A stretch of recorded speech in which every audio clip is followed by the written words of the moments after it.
Alrighty, how's everyone doing? Welcome back. I am just getting everything set up. We should be back live streaming of Escoffier Story Quest. I actually did not play it when Escoffier came out, so I thought it'd be a fitting time to do it with probably with Skirt Banner coming to an end, and she's a main teammate for Skirk. I don't think she is mandatory for Skirk, but it she does increase Skirk's damage by a lot. So it's fitting for having her being one of Skirk's best team.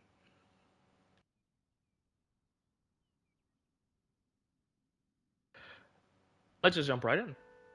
Oh, we're in co-op. Never mind. I gotta get out of the teapot before we jump right in.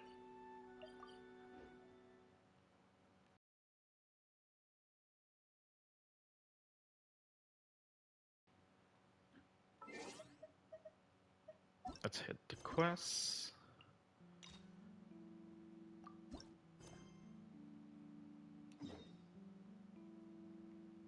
Okay.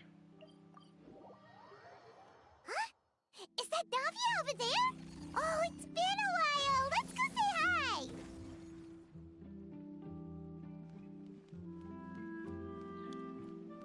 Let's go say hi to Navia.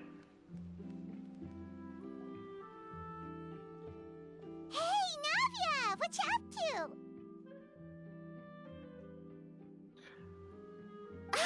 to? Shh! Undercover. Get lost, Monica! I don't want to see you back here until you're ready to wake up and start doing things properly! Right now, you're a disgrace to my kitchen and to the Hotel de Boer name! It was an accident. I'm sorry, did you hear me asking for excuses? No, I'll do better, I promise. Why is she so aggressive?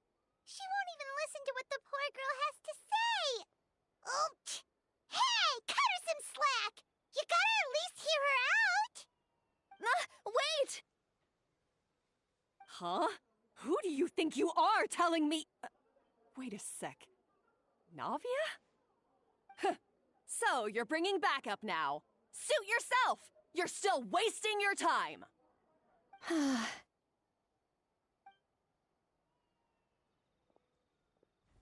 Savannah, is this how you always treat your staff? My staff is right. I'm the one in charge here now. And last time I checked, the Hotel de Boer doesn't take orders from the Spina di Rosula. Of course. How you run your kitchen is none of our business. But when a member of your staff is so overworked he becomes gravely ill, that most definitely is our business. We're going to stand up for him, whether you like it or not. Overworked? I've said it before and I'll say it again. If Fermon can't handle the job, then tough luck. There are plenty of other capable people I can hire instead. Damn, Savannah is a savage.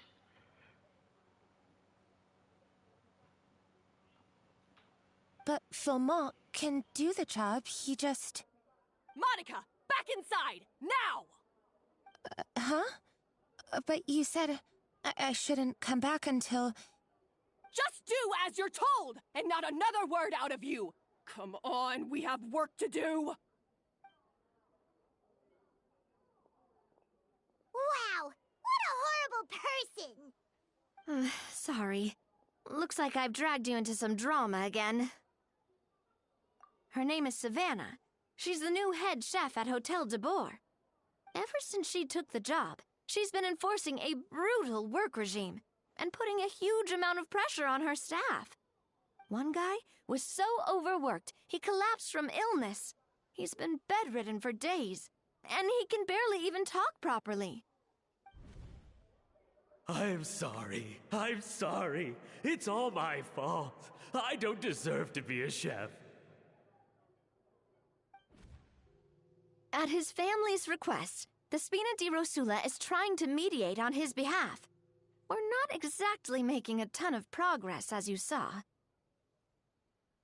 Savannah is adamant that Vermont's exhaustion and illness have nothing to do with her or how she's been running her kitchen. She's refusing to have any kind of meaningful dialogue with us. Our next thought was to talk to the other chefs at the restaurant and get a better idea of their working conditions. But with Savannah watching them like a hawk, no one has been willing to open up. And that's why I'm here, doing it the old-fashioned way. Camping out, watching, and waiting for an opportunity. So you're waiting for Savannah to leave, and then you're going to approach Monica? Pretty much the same thing. Oh, shoot! It all makes sense now. Sorry. Paimon should have thunk before she spoke. Did Paimon ruin everything? Oh, no, not at all, Paimon. Honestly, the way she was laying into Monica, someone had to step in. I'm sure I would have piped up if you hadn't. And besides, I don't really think I'm built for espionage. You're too fancy. You're too fancy, Navia. Yeah, meaning it's gonna be all the more difficult to get the inside scoop now. Oh, I might as well head back to the Fleuve Cendre then. We'll need to come up with a whole new game plan. Paimon will join you, 'cause this is kinda all Paimon's fault. Oh, guys, it's fine. You don't need to worry about it. That said, if you were planning to visit the Fleuve Cendre anyway, let me take you out for a meal. I'll make sure it's a proper feast. A really famous chef just joined the Spina di Rosula's tavern. Her name is... Sorry to interrupt. I just wanted to apologize for the scene you witnessed just now. We shouldn't subject our customers to that. This is a small token from us. It's some candy from Monica. She asked me to make sure it was delivered into your hands. Monica's the one apologizing? Huh. Clearly Savannah is the one who owes an apology. Our head chef has been a little highly strung lately. Sorry for everything. Don't make things difficult for her, Paimon. Alright. Since there's candy, Paimon will drop it. Not the candy. Thank you for understanding. We'll make sure to pass your feedback on to Miss Savannah. Yo, bro. A little highly strung, huh? Hey, Rohit, how's it going? Paimon doesn't get it. How did someone like her even become head chef? Well, according to Fermat's family, she hasn't always been like this. But that's a story for another time. Let's try this candy. Is it the candy? Oh, Paimon totally gets it. Come on, dig in! Huh? Hold on, there's something written on the wrapper. Find... Escoffier?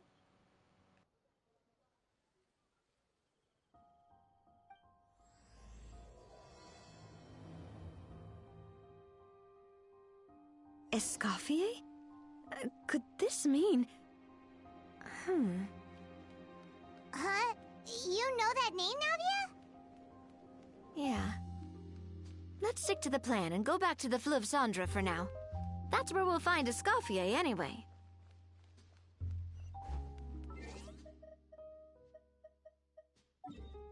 So Monica knows about Escoffier. Interesting.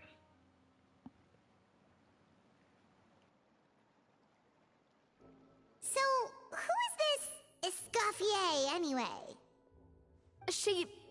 Well, for starters, she used to be the head chef at the Hotel de Boer, before Savannah. She recreated the legendary Gateau de Boer and restored the restaurant back to its former glory. Safe to say, she's the most renowned head chef in the Hotel de Boer's history. After the culinary genius Modeste himself. Gateau de Boer?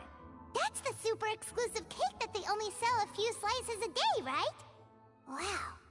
Why the heck would she let Savannah take her place? Well, apparently, The Hotel de Boer was reported for a safety incident.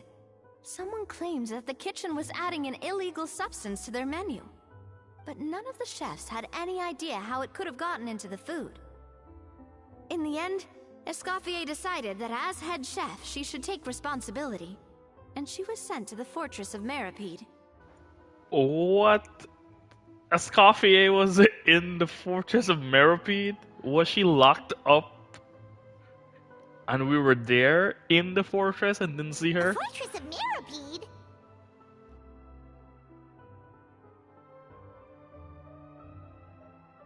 Probably just a formality. Well, you're right. The quantity of the substance they found was fairly minimal. Even the guards believed the whole thing was probably just an accident. Escoffier didn't have to stay in the fortress for long, but still, by the time she returned, the role of head chef had already passed to Savannah. So that's what happened. Paimon still thinks it's really unfair. Even though Escoffier is no longer head chef at the hotel, she's still well respected by the staff. So, I'm guessing what Monica wants is for us to convince Escoffier to try and negotiate with Savannah on the staff's behalf. Oh, Paimon gets it! Monica wants Escoffier to come back and kick Savannah out. It's simple. If the new head chef is stressing everyone out, then the solution is just get the old one back. Well, about that... You thought cream of mushroom soup was ready to serve after 3.5 minutes on the stove! You'd have had more sense serving hot water with ice cubes. At least then you wouldn't have wasted all this perfectly good cream and mushroom! What do you say, Hilaire? I'm sorry, Cream. I'm sorry, Mushroom. As you can see, Escoffier is that kind of chef as well. Interesting. You have to leave it on the heat for long enough to allow those flavors the chance to come out. Don't be fooled by the aroma when the water first starts to boil. Got it? Yes, Chef. Then go back and do it again. The customers are still waiting. Remember where you went wrong and don't repeat the same mistake twice. Yes, Chef.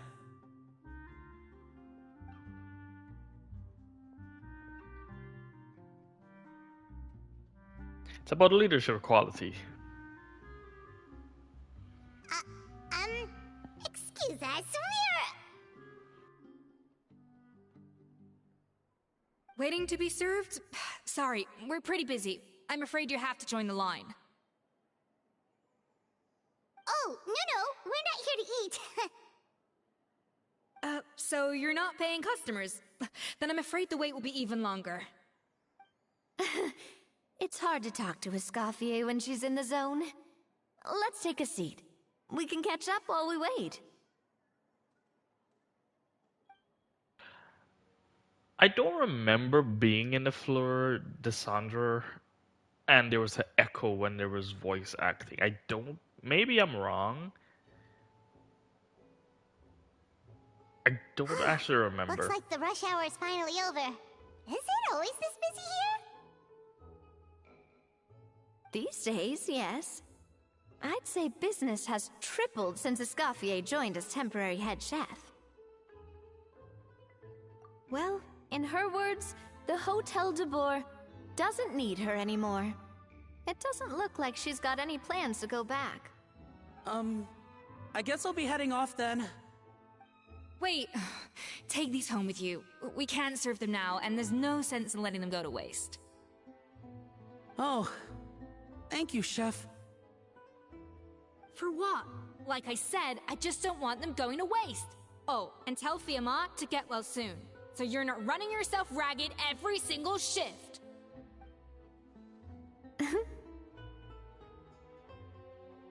Fiamma. That's the second time we've heard that name. Who is that again? He's the chef that fell ill from stress. Hilaire is his son, and with Mom stuck at home taking care of Dad, he decided to pick up some work to help pay the bills. Escoffier knows their situation, so she's been making some extra food every day for him to take home. Hey, I heard that, Navia! I've told you before, no one's making extra food. Hilaire's making blunders in the kitchen, and I can't serve his failed dishes, so he might as well take them home. Yeah, failed dishes that just so happen to be nutritionally complete every single time. So, you two must be the world-famous traveler and her companion, Paimon, yes? Is there something I can help you with? Did she switch to a British accent? I think that's the first time I paid attention to Escoffier's dialogue that closely, that she switched from, I don't know, Jersey style to like a British style. Oh, so you know us already. We'll skip the introduction then. We're here to talk about Savannah. Oh, I certainly am. The Spina's headquarters are right next to the tavern. And I've lost count of the number of times Navi has come to pester me about it. But I don't work for the Hotel de Boer anymore, and being ex-head chef doesn't give me the right to interfere with that business. Besides, I'm the one who persuaded Savannah to take the job in the first place. What? Well, she was a much gentler person back then. A little timid, even. She wasn't at all confident that she was the right fit for the role. That's hard to believe. Are we definitely talking about the same Savannah here? Honestly, I do wonder if she's just emulating me. I mean, I'm not the most pleasant head chef to be around either. I do like the British accent touch, though. Finally hearing it for the first time. Even though I have Escoffier and never really paid attention that closely. Anyway, suffice to say that given the history between us, it'll be tricky for me to tell her she's doing her job wrong without coming across like a huge hypocrite. Fiamar and the others probably think that Savannah gets it all from me. I wouldn't be so sure about that, Escoffier. Look at this note we got from Monica. She mentioned me. Whatever shortcomings you feel you have, it looks like Monica still trusts you. As for the others, well, how can you know what they think unless you ask them? Monica. Plus, it's not like we're asking you to storm in there and raise hell. We're only in the initial phase of our investigation. All we're trying to do is get the other chefs to open up to us. Oh, Monica. Oh, Monica! Escoffier? I can't believe her!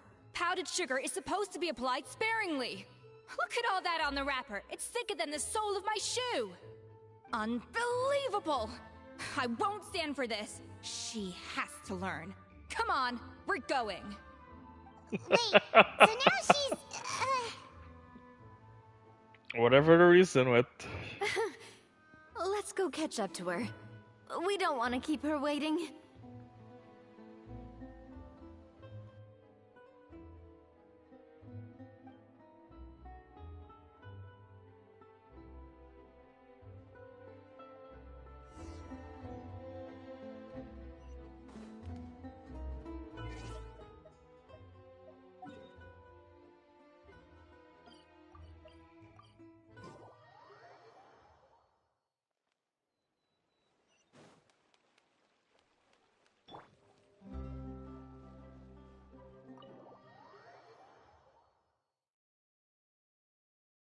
Wait, she looks like... Is that Escoffier? Escoffier's back? Yes! I've missed her cooking! I'm sorry. I'm so sorry.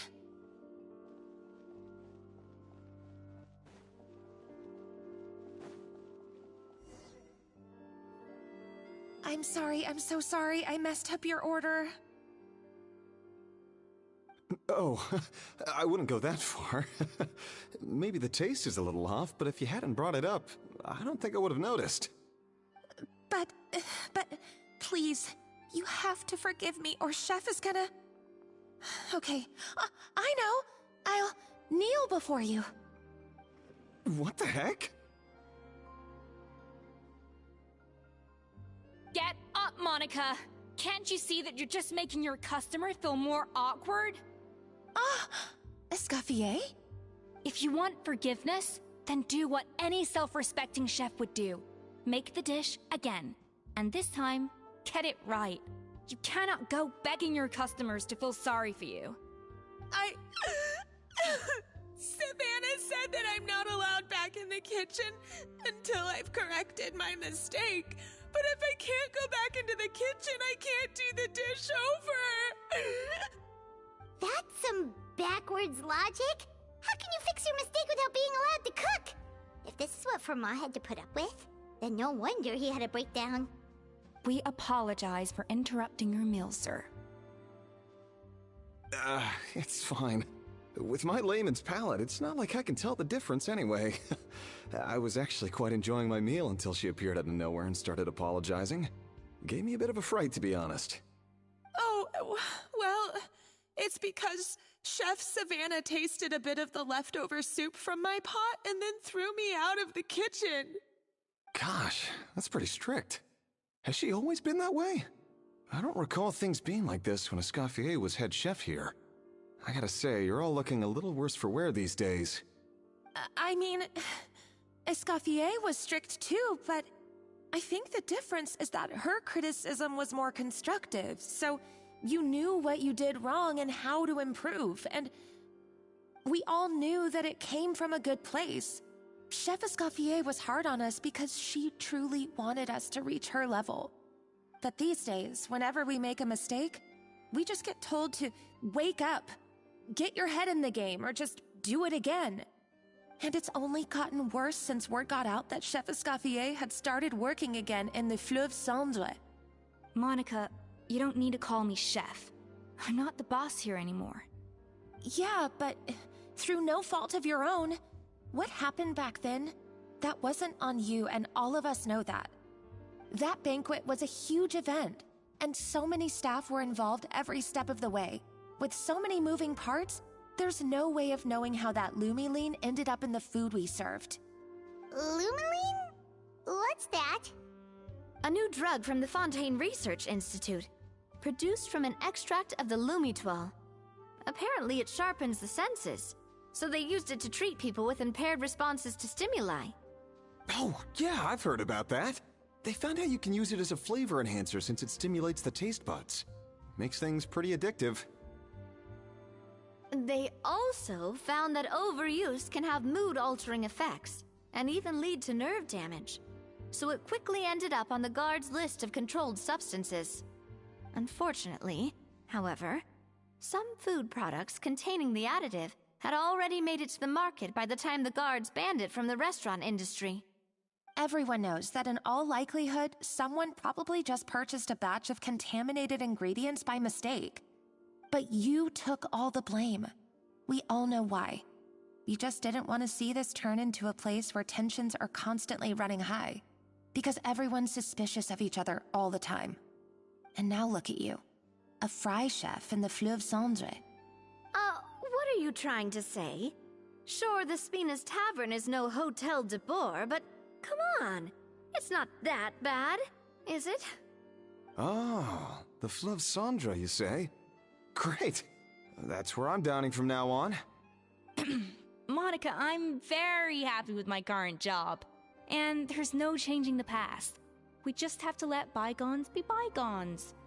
Besides, at the end of the day, I was the head chef, regardless of whose mistake it was. Ultimately, the responsibility lay with me. If only Savannah was half the boss you were. I'm sorry? Do you have a problem with my conduct as head chef? No, chef. So, you do remember who's boss? Escoffier? I thought you'd left this place for good. What are you doing back here? What happened to you, Savannah? Why are you acting like this? When I turned this place over to you, You made me the head chef and gave up your right to tell me how to do my job. You're not the boss here anymore, so stop acting like you own the place. Whoa. Sounds like someone has a chip on her shoulder. Oh, Savannah! My God, have you grown a temper since I last saw you? Have you put even half the amount of energy into improving your cooking skills, or are you still using the Pluie Lotus as an off-brand marcotte, thinking no one can tell the difference? That's none of your business! What happened to not storming in and raising hell? Ho ho! I was not expecting to see something this spicy as soon as Escoffier returned. Huh? Fanasium? Aye, miladies.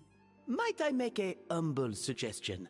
Given that we have ourselves a tête-à-tête between chefs at the Hôtel de Bord, I dare say it would be de rigueur to settle this the traditional way. Cook off. Traditional way? That can only mean one thing. That's right. I'm talking, of course, about the tradition established by Modeste himself. The cooking contest! According to legend, the founders of Hôtel de Bord, Modeste and Savelli, used this method to resolve all of their disputes. Everything from petty arguments over next week's menu to disagreements over the strategic direction of the restaurant. The cooking contest would decide who had the final say. Huh. Sounds like they had a lot of free time on their hands. Ah, well, it might sound that way to us. But in fact, the cooking contest played an enormous role in motivating chefs to hone their skills, reaching new heights of excellence in the culinary arts. And indeed, the reintroduction of this institution in recent years has surely been instrumental in transforming the Hôtel de Bord into the top-ranking restaurant in Fontaine. Reintroduction? Someone brought it back? Who? What say you, Escoffier? Surely you of all people won't back down from this challenge. It was you who put the rule in place, after all. Sure, I reinstated it, but I'm not a chef at Hôtel de Bord anymore. Isn't this bending the rules a little? I see no issue as long as both sides agree to the terms. We could simply treat it as an exhibition of sorts. Savannah, any objections? Exhibition. Huh. No. If we're going to battle it out, let's put it all on the line. If I lose, it's up to you what happens to me. I don't want anything to happen to you. But if you lose, you hand over the Codex de Bord to me. What? The Codex de Bord?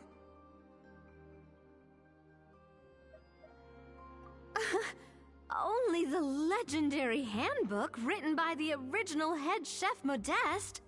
It contains all his secret recipes, including Gâteau de Bord. It's the greatest treasure in Fontaine's culinary world, and only the present and former head chefs of the Hôtel de Bord have the right to read it. Present and former? Wait, but that already includes Savannah, though. What do you want that old thing for? You have your own copy, don't you? Don't take me for a fool. You know perfectly well what I mean. I want your copy, the original version, the one you took with you when you left us. I'm sorry, I must be missing something. You know, there's no difference between the original and the copy, right? They contain the exact same recipes. Stop trying to change the topic. What's wrong, Escoffier? Scared you're gonna lose to me? Or are you scared of me getting my hands on the original codex? Savannah, you may remember that we gave her the original as a parting gift, to thank Escoffier for her years of service. Asking for it back feels a little, Oh, I'm sure it won't be an issue, as long as both sides agree to the terms. Those were your words, weren't they? And as for the contest itself, let's make it a bake-off. Gâteau de Bord, per the recipe in the codex. Well, Escoffier, you against me. Are you in or out? You sound surprisingly confident. Alright then, let's see how much you've actually grown. I hope you surprise me, Savannah. I'd hate to find out that all you've learned after this long is how to chew people's heads off. Believe me, I'll show you. Escoffier, are you sure this is a good idea? You accepted her terms a little hastily. Oh, it'll be fine. Let's head back to the Fleuve Cendres so I can get prepping. I do apologize. This whole ordeal reflects rather poorly on us. I'm afraid it's not quite that simple. The Hôtel de Bord runs as more of a partnership, you see. It was founded by two friends, Modeste and Savelli, and it's been that way ever since. So, while I am technically Savannah's boss, it's not really my place to interfere with the business of the kitchen. To be perfectly honest with you, that's part of the reason why I suggested a cooking contest. If Escoffier wins, it would be the perfect opportunity for her to talk some sense into Savannah. Or, of course, if she wanted to return, then... but anyway, I'm getting ahead of myself. Whatever the outcome, this contest will hopefully serve as a turning point for us. Please, pass on my best wishes to Escoffier. I must say, Savannah surprised me with her confidence. Does she really believe she can best Escoffier in the kitchen? I thought she was just blowing off steam when she first raised the idea to me.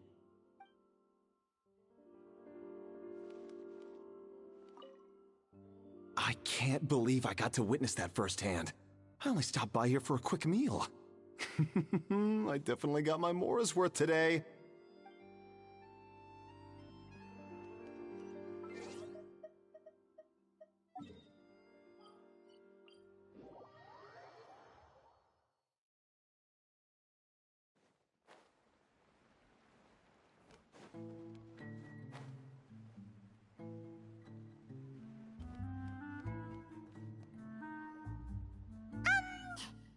So, this whole bake-off thing kind of came out of nowhere.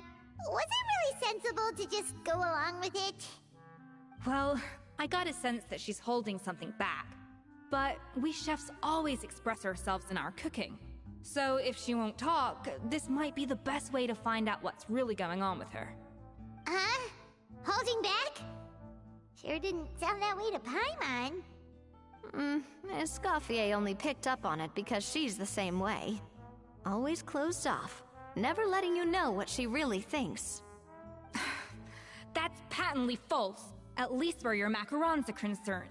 I've been nothing but truthful with you about the disgraceful amount of sugar you use. Okay, that's one case where you can keep your thoughts to yourself. Oh, that? Well, it's not so much a recipe book as a diary of Modeste's adventures. Back in the day, he and his good friend Savelli explored far and wide, partly adventuring, partly looking for new ingredients and developing new recipes.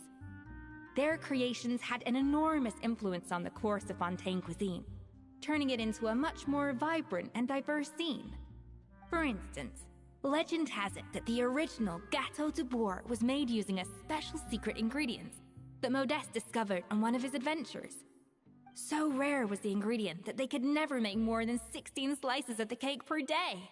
But everyone who tried it claimed that it was one of the most blissful and invigorating things they had ever tasted. Modeste and Savelli went on to found the original Hôtel de Bourg, which catapulted them to stardom in Fontaine's culinary world. Especially Modeste. He was hailed as a once-in-a-generation genius, and over time, the recipes from his adventure log became known as the Codex de Bourg. Paimon's heard this kind of story before. Armed with the Codex, the Hôtel de Bourg took its rightful place as the finest restaurant in the land, serving those recipes for centuries to come. Something like that? What? No, of course not. Cooking is a constantly evolving art form. How could any restaurant survive if they only served food that was popular last century? Anyway, never mind centuries. Savelli and Modeste parted ways not even 10 years after their rise to fame. Then, Modeste passed away while he was still in his prime. And that was it. The end of the Hotel de Boer's heyday. It fell into decline, and for most of its history, it was just a nondescript place with a couple of cheap tables. It's only in recent decades that it started recovering. Even then, it still took numerous relocations and changes of management before we finally ended up with Vanigem and the restaurant we have today. Oh! So the Codex really isn't all that, then. Paimon figured it was like one of those mystical books they have in Liyue's martial arts novels, where the main character learns all their secret powers from. Yes, well, that's fiction, and this is reality. You can't meet the tastes of modern diners by following some ancient recipes from a dusty old book. Case in point. Even the Gâteau de Boer they sell now is actually Escoffier's reimagination. Wait, really? Why though? Didn't that recipe make it into the Codex? It did, but like I said, it's the dusty old book now, and the records aren't as legible as they once were. Not to mention that there's no way of finding the secret ingredient Modeste wrote about. So, reimagination is right. I consulted some historical records and took what I could from the Codex. But ultimately, the Gâteau de Boer of today is my own recipe. As for why we gave it the same name and kept the tradition of only selling 16 slices a day, well, you've got Vanigem's business sense to thank for that. Oh! Huh. Well, that kind of takes all the mystique out of it. Hey now, it might not be the original Gâteau de Boer, but it's still the most delicious cake in Fontaine today. And who knows, maybe Escoffier's version is more suited to your palate. Just think, if the original truly was the perfect cake you're imagining it to be, there's no way the recipe would have been lost to history, right? Not to mention that the Hotel de Boer never would have fallen into a slump. Anyway, before I left my role as head chef, I made a copy of all the recipes from the Codex, including my own improved versions, and turned them over to Savannah. So why is she so interested in the original copy? Could it be a symbolic thing? Like, whoever holds the original Codex de Boer is the true head chef? Well, it was clearly precious enough to give to Escoffier as a parting gift. Meanwhile, Savannah only got a copy. Maybe from her point of view, it's like management doesn't truly see her as being worthy of the role. You think so? The only thing is, it was her suggestion to give me the original in the first place. Well, a joint decision by her and Vanigem. But still. What? Huh. Guess she's had a major change of heart since she became head chef. Yeesh. Who knows? We could speculate forever. Better to just let our gâteau do the talking. I'm assuming that a lot of people were comparing Savannah to Escoffier, but they're never one-to-one because they're two different chefs. And I think that's where Savannah built the animosity or hatred from, I'm assuming, for Escoffier. I could be wrong. It means besting her in this bake-off, and then getting her to explain herself, even if I have to beat it out of her with a spatula. However much she's changed since we worked together, I believe that she still has her chef's pride. And if she respects the art, she'll respect the outcome of our contest. Well, I'm confident that you and your spatula can get justice for Froment. All you need to do now is win the contest. But that should be a breeze for you. Let's not get too ahead of ourselves. Gâteau de Boer is very complicated to make. Usually, it takes 3 chefs working in tandem to cover everything. Now, if I had to push it, I could probably do the work of 3 chefs myself. But I'd prefer to play it safe if I can find a couple of assistants in time. Well, that's easy. The 3 of us are veterans in the kitchen. You just need to pick 2 of us. Well, I have heard the Traveler is an accomplished cook, as well as a warrior. But be warned, I will hold you to exceptionally high standards. Think you're up to the task? Oh, count me in too.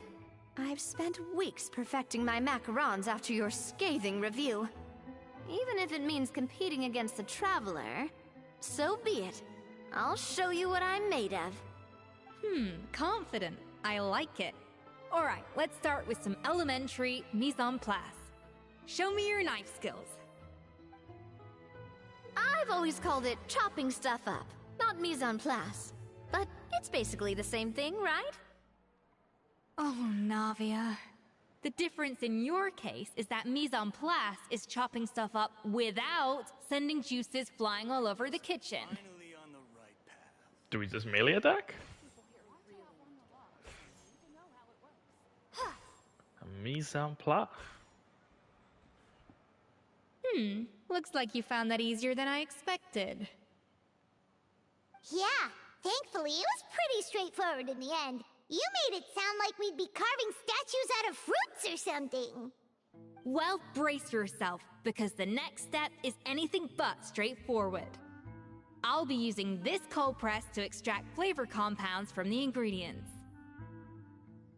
A kind of special food processor I got the Fontaine Research Institute to make for me. It uses cold temperature extraction to isolate the essence of cooking ingredients, which can then be used to flavor dishes more precisely. But this isn't exactly standard kitchen equipment, so that probably didn't make a whole lot of sense. Let me give you a demonstration instead. Custom-made equipment from the Fontaine Research Institute, huh? That's some pretty high-tech food prep. Paimon's never used anything this weird before. Cool! Not weird.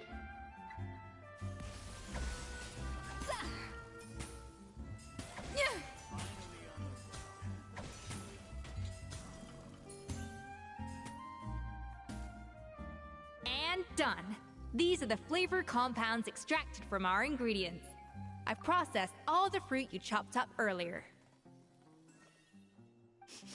Wow! Even the smell is so much more concentrated. What next? Do we add all this stuff in? Absolutely not! Throwing everything in at once will ruin the balance of flavors. We have to go slowly and carefully to calibrate the exact flavor we want. I'll demonstrate again. Now, watch closely. Slowly and carefully. Not a drop too much, and not a drop too little. I'm gonna mess this up.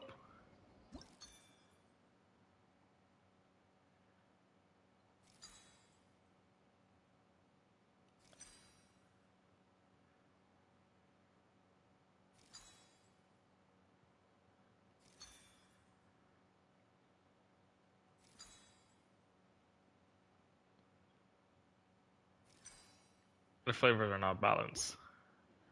That didn't count. I was experimenting. Oh, wow.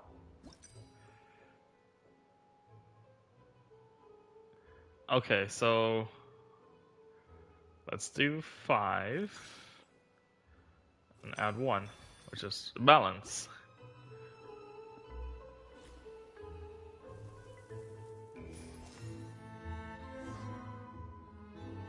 And voila! Now it's your turn.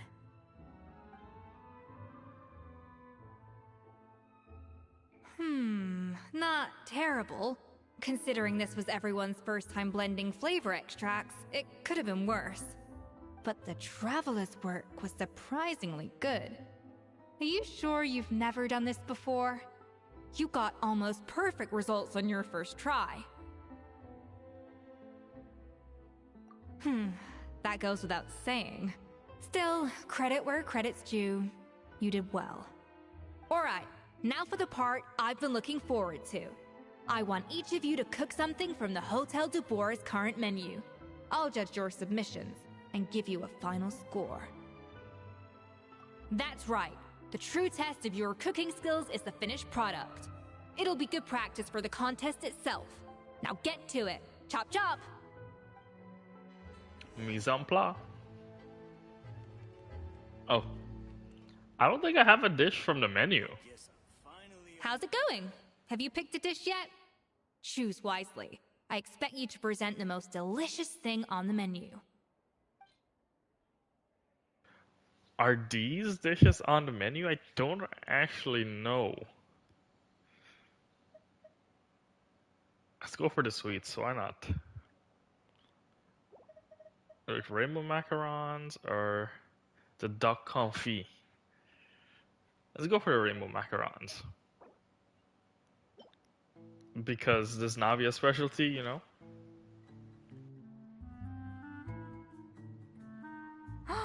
Look at that! With the grace of a snow-winged goose, as I like to say.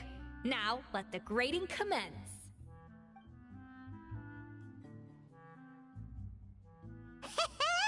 Pretty good, right? Not to brag or anything, but Paimon's a bit of a connoisseur when it comes to la food. 6 points. What? Oh, well, fair enough. Paimon doesn't cook all that often, so as long as it's a pass. That's 6 out of 100. What? Damn, Paimon, emergency food. You say you're a connoisseur, but it's quite clear from this dish that you have far more experience consuming food than creating it. By that logic, I suppose you think listening to Lady Farina on repeat every day would make you an opera singer. Aww. Oh, me next, me next! I'll have you know that this batch of macarons has 2 whole tablespoons less sugar than my previous ones. So you went from 12 tablespoons to 10? Well, it's nice to know you actually measured it out. Because it tastes like you just threw in whatever was left in the jar. 6 points. Aww. Now to the final dish. So, what do you think? This is our last hope. 8 points. Darn, that's barely higher than what we got. Not exactly. The color is spot on. Beautiful aroma. Excellent presentation. I have to give this one 8 points out of 10. Maybe even 9 points. Huh? How did you pull that off? Don't get me wrong. There's room for improvement. But still, this is clearly the work of an accomplished chef. I can tell that you've put many hours of work into honing your skills in the kitchen. I can really taste the grace of the snow-winged goose in this dish.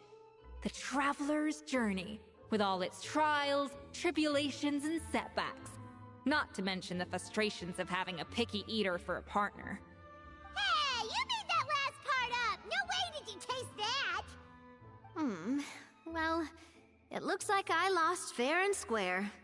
I guess you'll be taking the Traveler as one of your assistants then? But if it takes 3 chefs, that still leaves 1 slot remaining. Maybe Paimon and Navia should keep practicing and see how it goes? Chef Escoffier! Oh, it's Hilaire! What brings you here? I heard the news about the cooking contest. You're doing Gâteau de Bois, right? I was just wondering if you needed any help? And you think you're up to the task, do you? Oh, no, I know I'm not there yet. It's actually my dad who wanted to help.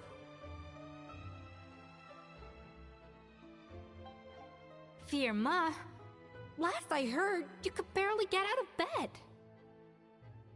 Chef Escoffier, Navia, Traveler, thank you all so much for everything you're doing for me and my family. I've had enough of sitting around at home while you run yourselves ragged.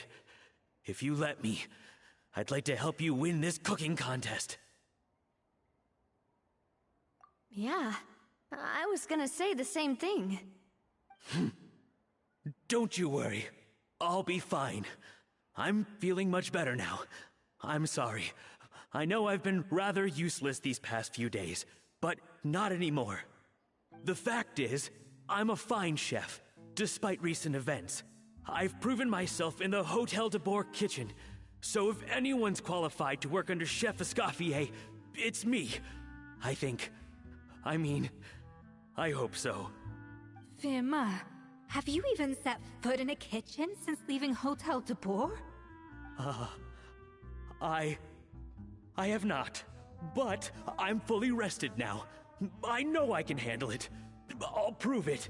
Let me whip something up for you right now.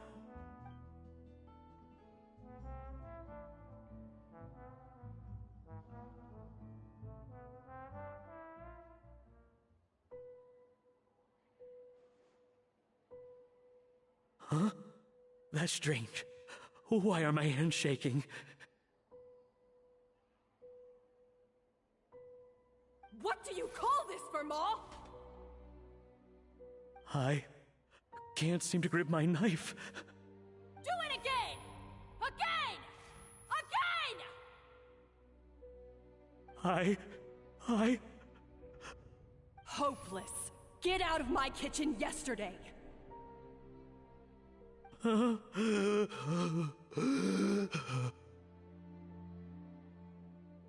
Dad, what's wrong? I don't Panic understand. attack. I was feeling so much better, and then Will I never be able to work in a kitchen again? Dad, talk to me. What happened? I think the real issue here is not physical exhaustion, but psychological trauma. Monica, when did you get here?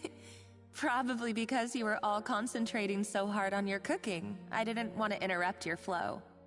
But anyway, Firma, I'm so sorry. If only I'd known how serious your situation was, I would have stood up for you sooner. You have nothing to apologize for, Monica. During those long nights of redoing every order, you were the only person who looked out for me. Oh, come on. All I did was make you some tea. I doubt it was much help. Savannah was so ruthless toward you. I probably should have brought you something stronger. She sounds like the worst. All right, another Savannah horror story. Let's hear it. She's been getting harsher and harsher on us ever since she heard about Escoffier's new role in the Fleuve Cendre. Seems like no matter what we make, she'll find something wrong with it. What is this? It looks like a dog's been at it. In the trash now! Then she orders us to redo the dish again and again, but we never know what's going to make her happy. Do it again, do it again, do it again! Every time you remake it, you just get another earful from her. Either straighten yourself out, or get out of my kitchen! So now, it seems like just picking up a kitchen utensil gives me flashbacks of her yelling at me. Oh man, that must be awful. The more I want to get it perfect, the more my hands shake, and the more scared I am of making another mistake. How can you give up so easily, Firma? You weren't a quitter when you were working for me. And even under Savannah, you talk about working late into the night trying to perfect your dishes. That says to me that you still hadn't lost that determination to prove yourself. What changed? I don't know what's come over me. When I think back, I just remember feeling like my heart and my hands were growing heavier and heavier as the shift went on. Each time I had to redo a dish, my heart sank a little further. Maybe Savannah was right. Maybe I am just hopeless at this. Dad. I see. Well, it sounds like there are some deep issues at work here. Ones that won't be resolved by merely seeking compensation. I will win this contest, and after that, I encourage you to approach Savannah and talk this out. But what if you can't find another assistant in time? Clearly, I'm in no state to help out. You think being one person short will ruin my chances? Let's not forget, I taught you and her everything you know. Even if I had to go it alone, I would present the perfect gâteau. Oh, well, Paimon and Nadia will still keep practicing, just in case. And And so will I. Yeah! And if worse comes to worse, we can always get the Spina di Rosula to put out an emergency call for chefs. There's gotta be someone out there, right? Actually, I thought maybe I could help. That's sort of why I'm here. What? Why didn't you say so? I was going to, but then... well, this is the first chance I got. You do this for us? Thank you so much, Monica. Alright, fine by me. But aren't you still working for Savannah? Joining the other side seems like a guaranteed way to put your future employment in jeopardy. I know, but it's alright. I've made up my mind. With the way things are, I can't keep working for Savannah much longer anyway. Unless I want to become the next Fermat. I'm done with sucking it up. It's time to try and turn things around. If this cooking contest can get Savannah to see the error of her ways, then I'm sure she'll forgive me for this. Well, Hyman didn't think we'd be poaching from Savannah's staff to get our third person, but there you go. Anyway, Monica's a professional chef, so nothing could possibly go wrong now. Great! Then it's settled. And to congratulate you all on making the team, I propose a Spina-sponsored meal to celebrate. Spina-sponsored? Wait, you mean I'm cooking? Well, I promised the Traveler a feast in the Fleuve Cendra. And I know how much you've been looking forward to it. Yeah! Feast, feast, feast!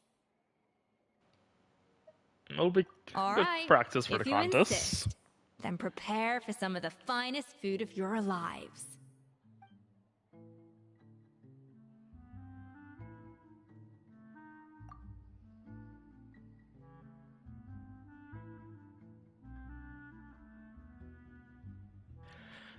Escoffier opted for a huge variety of dishes. Thankfully, both of us are skilled enough that even though it was our first time working together, we had a great rapport.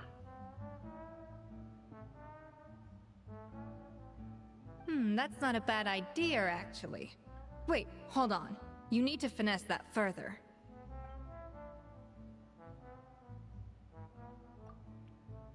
She dished out plenty of praises and taught me an awful lot too. The time seemed to fly by. That was a dream come true. Hyman never knew Fontanian cuisine could be this good. Damn, Navia passed out? I wish I could eat that all over again. It's not often that Escoffier goes all out like this. And it's all because of you, Traveler. Wow. I don't know if I'll ever be able to cook as good as that. So, this is what Chef Escoffier is truly capable of.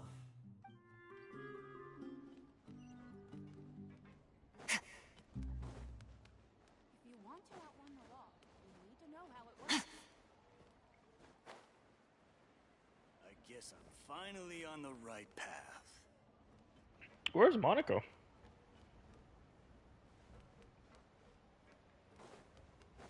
I guess I'm missing her somewhere.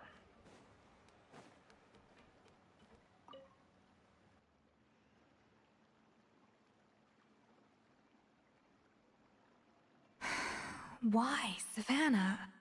Why? Oh, nothing. I was just flicking through the original Codex de Boer. I wanted to see if there was anything I'm missing. Something I hadn't noticed before. That might explain why Savannah's so desperate to get her hands on it. But I can't find anything. It's just some hastily scribbled recipes in between diary entries from Modeste's adventuring phase. And most of it's not even legible anymore. The copy I gave her not only has all the recipes in full, but even includes my own private tips and notes from years of experience. Surely that's infinitely more useful than this old thing. Yeah, maybe. Still, it's just hard for me to imagine that the Savannah I knew would go to all this effort just to make a point. We were. At least I always thought we were. She was a little shy, but meticulous with everything and everyone she dealt with. She made a few mistakes here and there, but she was quick to correct them whenever they were pointed out. And she was always striving to improve as a chef. Those qualities are why I recommended her to replace me as head chef.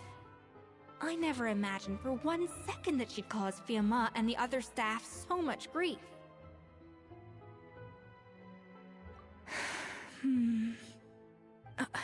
Well, I mean to an extent, of course. I pushed hard for her to get the role. And the idea that she turned out like this because of me is difficult to come to terms with. I wonder if this is how Modeste felt back when he was writing the Codex. Yes, with his good friend and co-founder of the Hotel de Boer, Savelli. The story goes that after Modeste unveiled his Gâteau de Boer and was hailed as a culinary genius, he was admired and adored by all.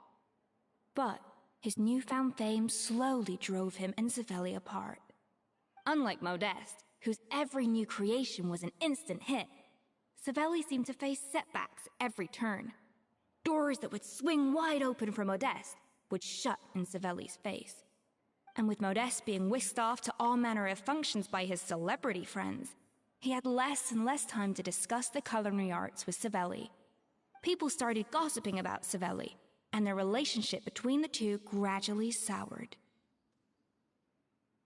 Everything came to an abrupt end when Modeste, still in the prime of his life and still hailed as a genius, suddenly died from an acute illness. And that was it. They neither had a decisive split, nor got the chance to properly reconcile. Their story just came to an end. One rumor had it that Savelli actually killed Modeste out of jealousy, even as the latter was hoping to make amends. Unlikely, it's a popular theory, but there's no real basis for it. At least there are no records of Savelli ever being convicted of a crime. Still, beyond a point, there's no way of knowing what truly happened in the past. All we can do is try to make sure the present doesn't quite go as badly. And that's why I have to win this contest tomorrow. Then get the truth about everything that's been going on, even if it means cracking her open like a nut.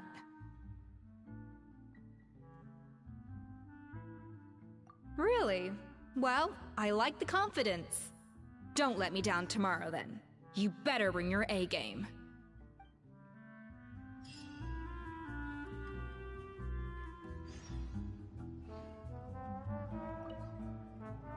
Let's hope that Savannah isn't all sizzle and no steak. After all the work we put in, it would kinda be a shame if tomorrow was a complete cakewalk.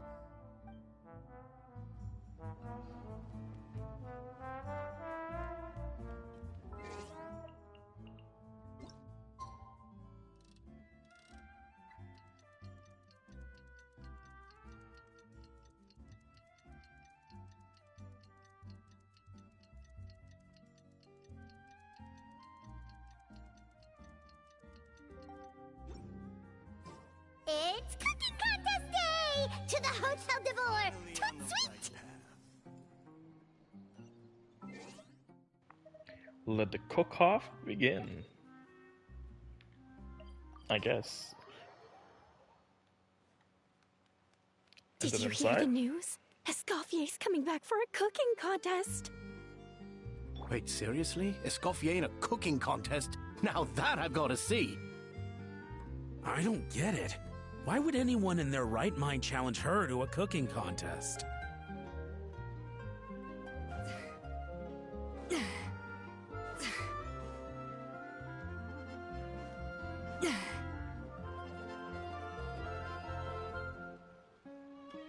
No other conversation? No other conversation. Mesdames et messieurs, welcome one and all to the Hotel de Boer and to this most exciting of cooking contests. Savannah, I brought the original copy of the Codex you asked for. Monica? Huh. In the interests of fairness, this contest will be conducted in a double-blind format. Once the dishes are complete, they will be sent to the back of the kitchen where they'll each receive a label. The labels will be placed out of sight underneath the plates, only to be revealed after the judges have sampled them and reached a final verdict. This is to ensure that no one will know which dish is made by which contestant. As one of the judges, I promise to be fair and impartial. When my meal got interrupted yesterday, I never thought this is how they'd make it up to me. Getting a seat on the judging panel is a pretty sweet deal. Both contestants have taken their positions. Then, without further ado, let the Hôtel de Bord cooking contest commence!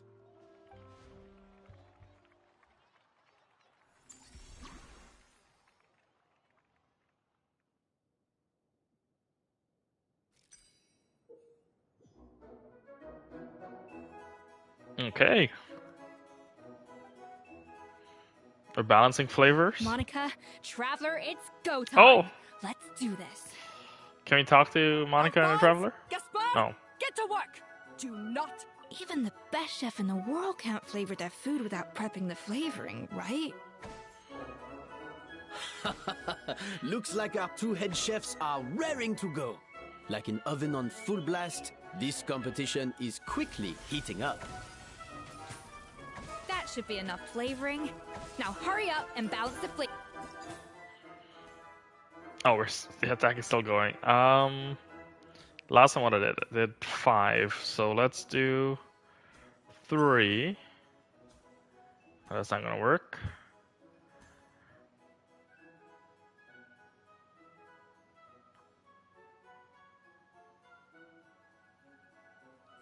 We could go 5, 3, and 2.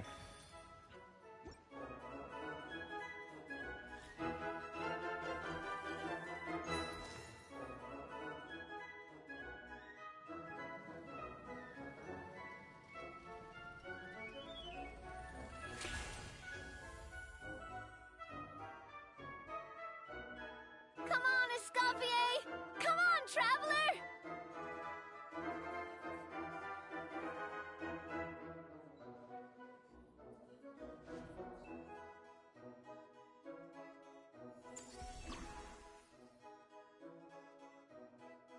Layer 2.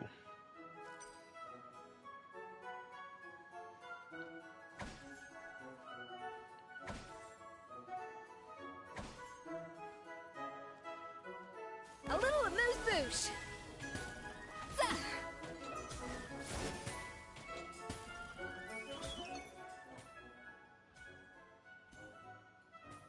The I think balance just of add 4. flavors is about right. But the quantity is too low.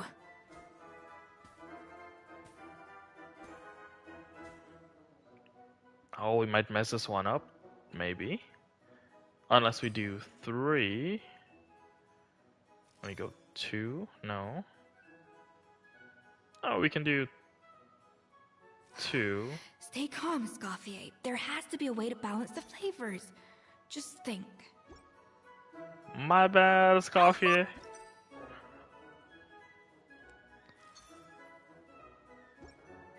No, I messed that up. Can I reset? Yes, chef!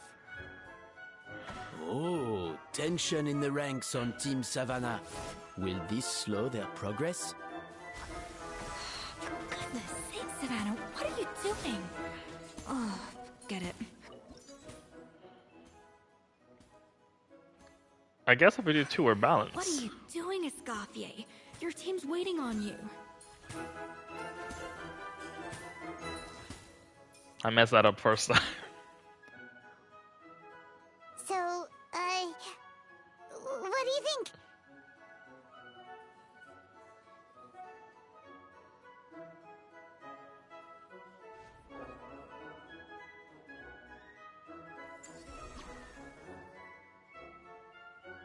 Same process.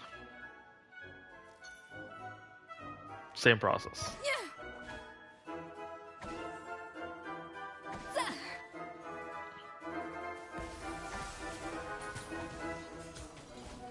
Escoffier is already on the fight. Okay, so if we do 5, only at least 2 servant reads. So we do 6. 6. It's not gonna be enough.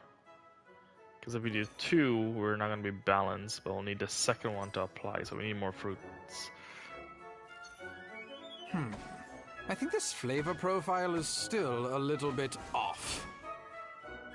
Enough! Oh, useless. Both of you, make like an egg and beat it! I'll do it myself. Make like an egg and beat it. Is that Sino? If you go 4, we should be even.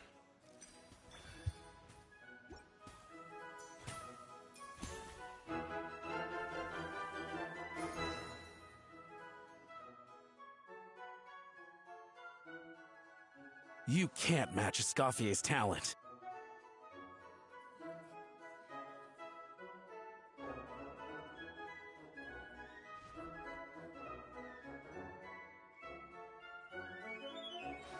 I present to you Gâteau de Bourg. Give you a try.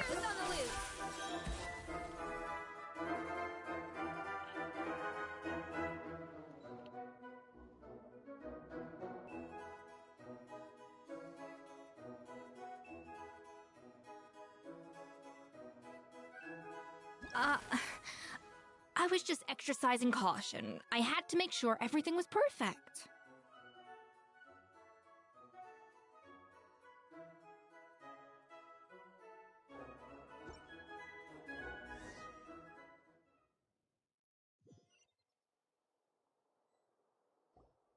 Time's up! Contestants, please take your dishes to the back.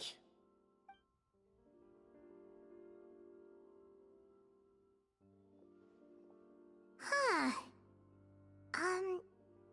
That guy was right. You really can't tell whose is whose just by looking at them. We both made the same dish after all. For all her flaws, Savannah's a talented chef who earned my recommendation for good reason. She wouldn't screw up something as elementary as the cake's appearance. Whoa! This is really rather good. Wonderfully soft and fluffy. Beautifully sweet. This is a masterclass in how to make Gâteau de Bourg. I would give this one at least 9.9 out of 10! Only because there's something about the flavor of the base. It's just a little different from the recipe I'm used to. Huh? Really? I couldn't tell.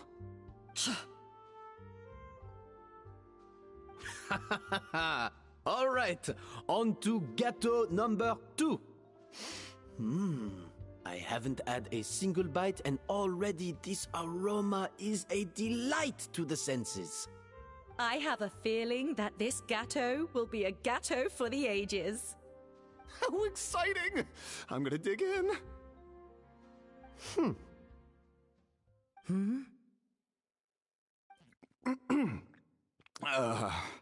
I think maybe someone got a little carried away when they were adding the sugar. Not just the sugar, it's the flavors too. This is all over the place. Who made this? It appears the decision is unanimous. This gâteau is far below the standard we would expect. Whew! And Paimon thought this might actually be close. Turns out she can't bake to save her life.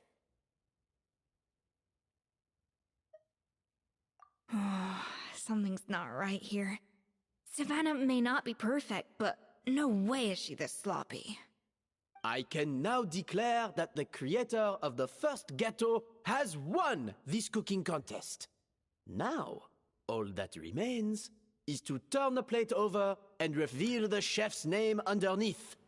I'm just gonna speculate something. Did someone switch the name tag of the dishes at the back? Possibly, but that's a pure guess right now. What?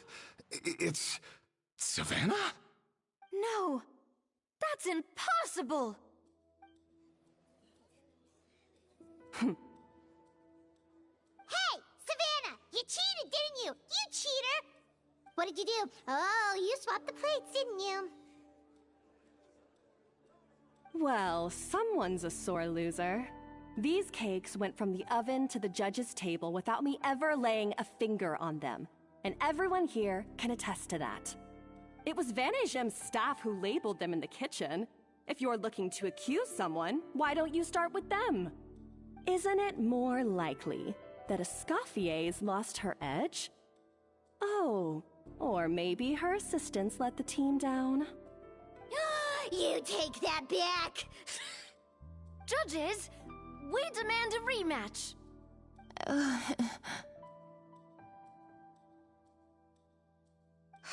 That's enough.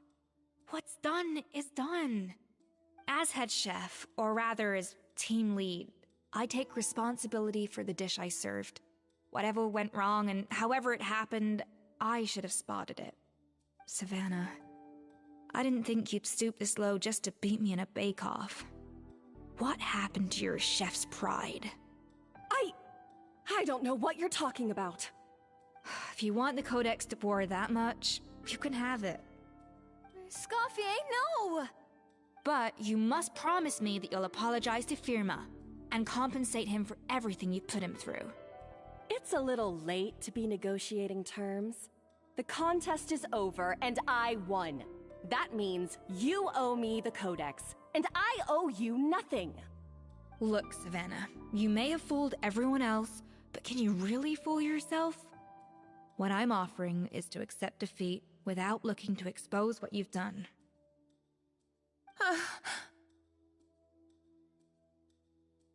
But only on the condition that you promise to stop putting so much pressure on your staff. Fine. I'll treat this as your final handover of duties from one head chef to the next. So, will that be all, ex-head chef? Or is there any other unfinished business you'd like to leave in my hands? I didn't mean that to be a scolding from your former boss, just a word of advice from a fellow chef and a friend. But I don't know if you're even open to input from other people anymore. I know what I'm doing. I don't need your advice. All right, fine. I'm glad to hear it.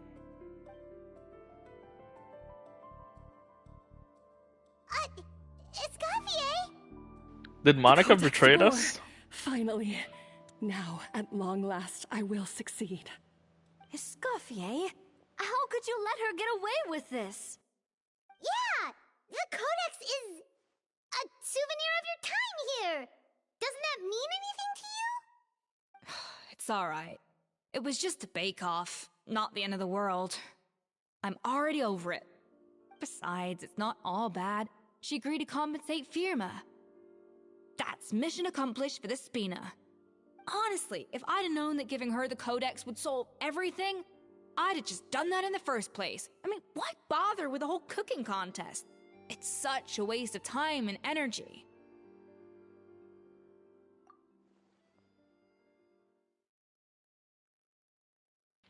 I think Monica betrayed us. No. No! This doesn't make any sense! Huh? That's it? No secrets, no nothing? I don't believe it! This can't be happening. Oh, Chef Savannah! Savannah?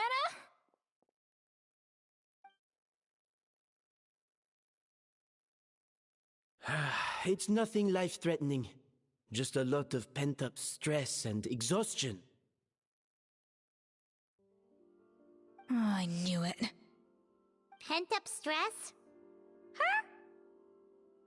The truth is, however hard she might be on the rest of us, the person she puts the most pressure on is herself. Yes, there are nights when she makes us redo things over and over into the wee hours. But for her, it's every night. She'll hide herself away in the kitchen, working on new techniques and recipes, and only realize how long she's been at it when we come to work the following morning. But why? Why would she do that?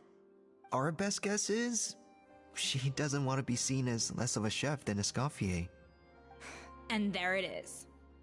Even so, that's no excuse for taking her anger out on the rest of you. Yeah, and it's definitely no excuse for cheating in the cooking contest.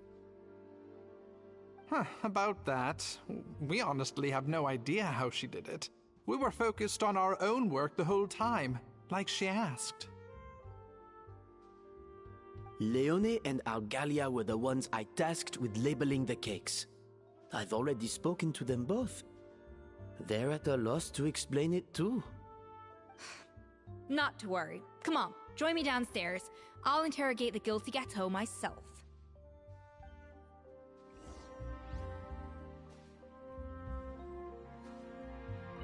Well,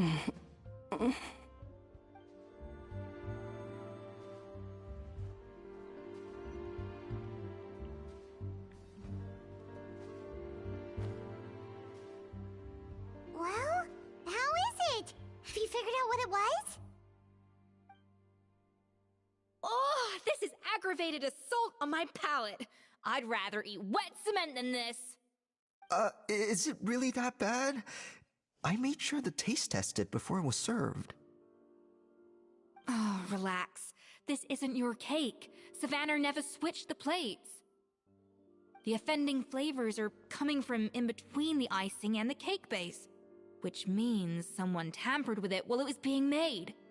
Or in other words, we have a traitor in our midst.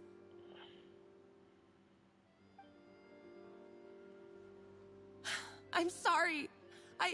I was forced into it. It was Chef Savannah. She said if I didn't cooperate, she would... Calm down, Monica. I've already accepted defeat. And if I wanted retribution, I would have brought this up when the results were announced. Whatever's going on with you, just spill the beans. There's no need to hide it.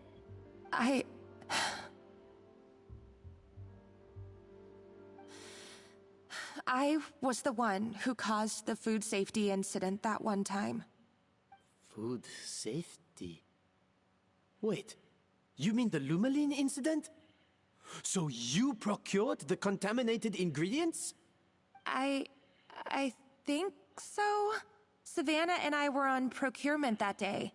I didn't check everything as well as I should have, and so I let contaminated ingredients make it into the kitchen. But I swear I didn't do it on purpose.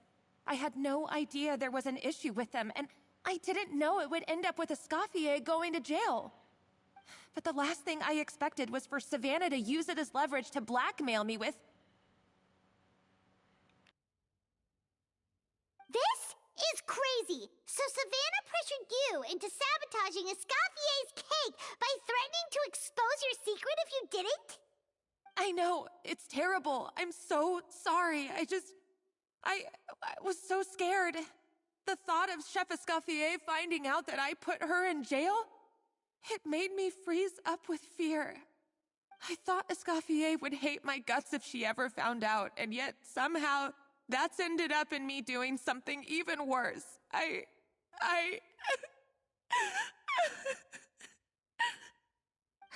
Seriously? All this fuss over a little slip-up? Huh? Firstly, it's not like I got a life sentence. I did my stint at the fortress, and now I'm out. And secondly, I had my own reasons for leaving the Hotel de Boer. This wasn't the only factor. So, you don't need to feel ashamed or frightened or anything like that. Any more than you need to add butter when you're pan-searing foie gras. You mean... you forgive me? Oh, well, I'm not saying you don't have to take responsibility for your mistakes.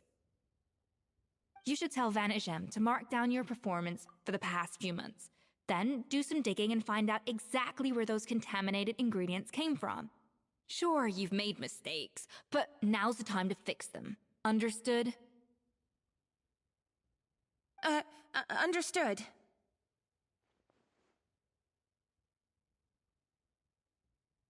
Good. Now, back to Savannah. What about the original codex would compel her to resort to blackmail? I have my suspicions. Not that I've got any proof to back them up, though. Ugh. What happened to me? I've overheard some customers murmuring about how the Hotel de Boer hasn't been the same since Escoffier left. They think our menu doesn't taste like it used to, especially our signature items.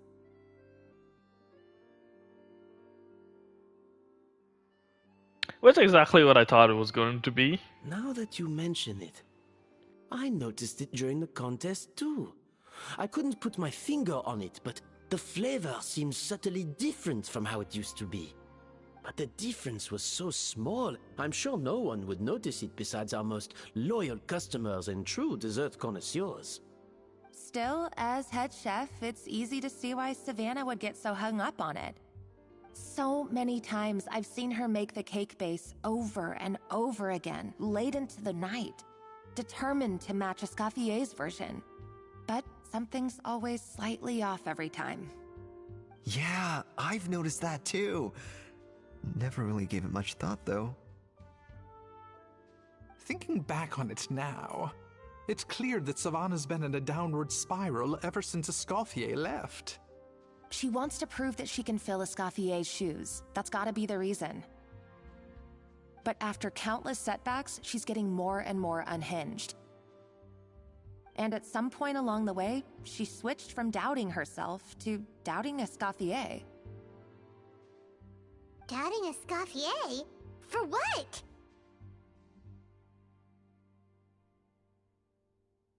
Yeah, it would explain why she was bent on getting the original at any cost.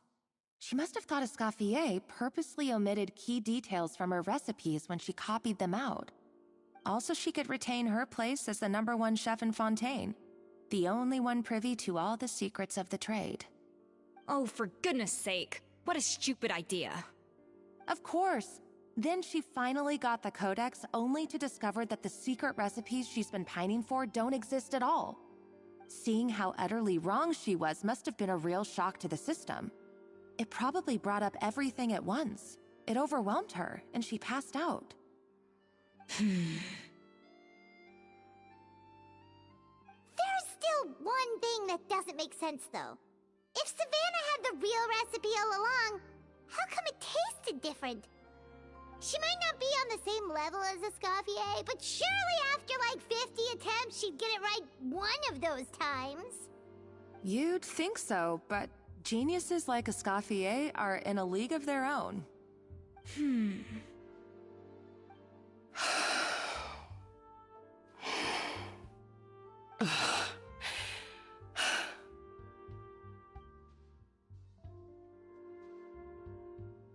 New head chef, you say? What's her name? I don't think I've heard of her before. I wonder, can the Hotel de Boer keep its edge without Escoffier at the helm?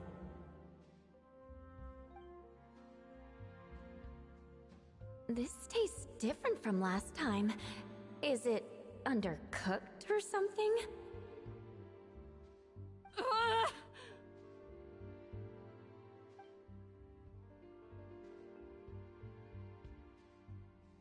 Take this. It's a copy of the Codex de Boer. From now on, you will be its keeper. Don't listen to the doubters. If I say you can do it, then you can do it. Even if you don't believe in yourself, at least believe in me. Hey, did you hear me? Once I'm gone, the restaurant is all yours.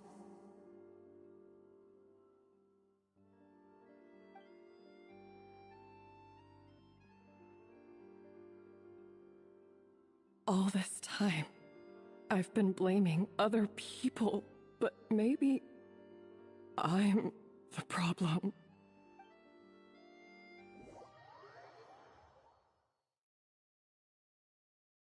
I sincerely apologize for putting everyone out. Savannah's awake now, but I don't think she's ready to speak to anyone yet. Let's give her the day to calm down. I'm sure you'll have the chance to talk everything out tomorrow. In that case, I'll go and update for Ma and his family. I wonder what he'll make of all this. So, we'll come back tomorrow then. That was a long day. I think I've earned myself a sweet treat when I get back home. Oh, nice! Macarons? Or are you gonna switch it up this time?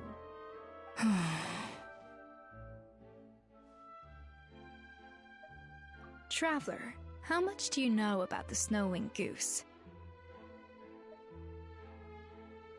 Every year, they migrate long distances in search of a suitable home.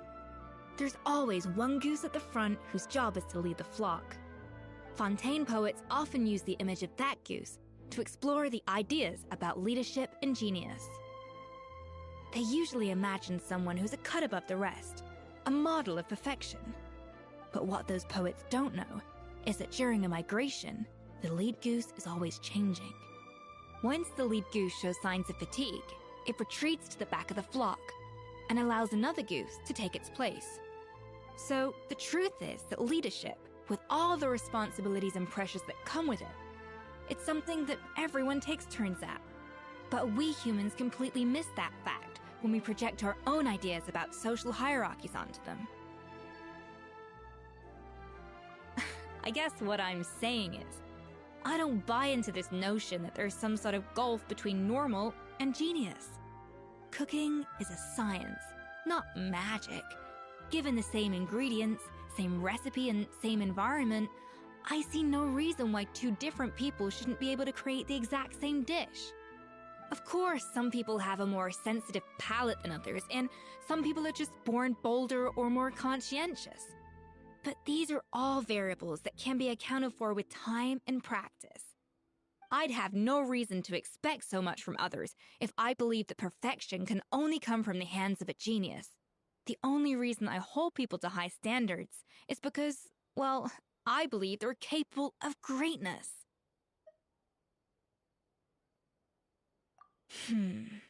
Okay, I've made up my mind. I'm gonna get to the bottom of why Savannah failed. And come tomorrow, I'll give her the scolding of her life, pointing out all the mistakes she's made along the way. Then she'll finally see the error of her ways.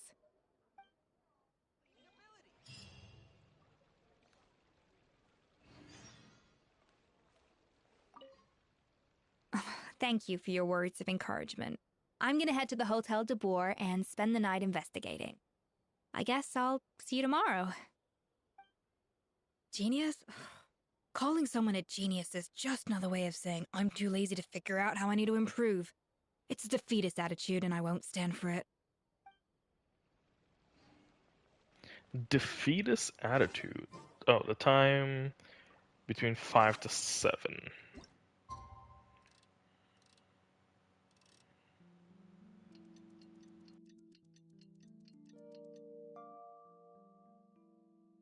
Give me one quick second.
I apologize. I know that went on far longer than I expected.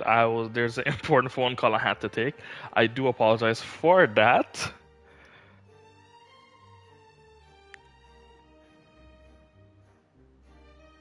Let's get the show back on.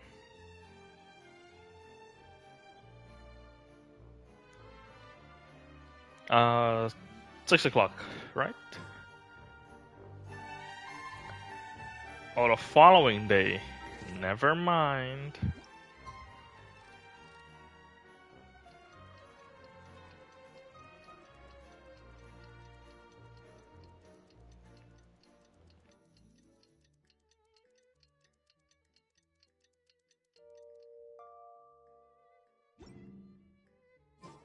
All things come to an end, even time itself.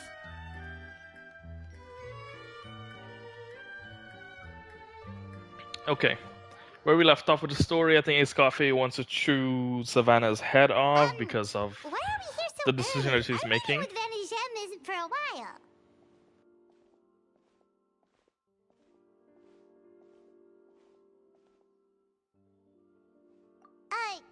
Check on her?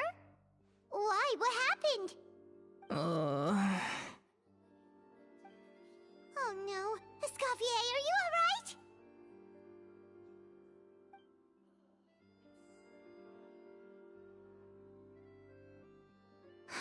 I'm fine. Just need to get some more coffee in me. Huh? What happened to my coffee? Did I really drink it all? Alright. Thanks. I appreciate it. Well, there's cooking facilities here. Or we could just grab a cup of coffee from Cafe Lutece, but either way, hurry! Oh, we could do... Is there a cooking facility here, actually? Oh, there is. Can we even make coffee? I don't actually... Is there a coffee recipe? I don't actually know.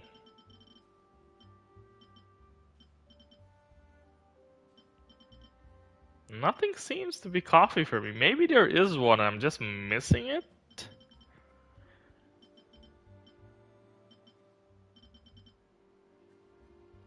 I guess I'm probably missing it.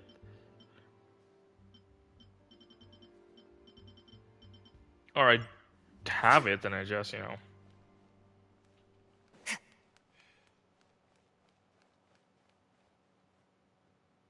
Go to the cafe, grab coffee, submit coffee beans.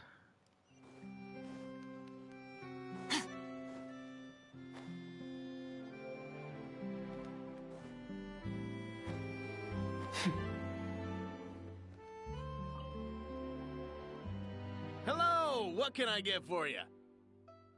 Sure thing, we're here to go. To go, please. Oh, I see. First cup of the season. Yeah, I get it. Young people these days do love their little surprises.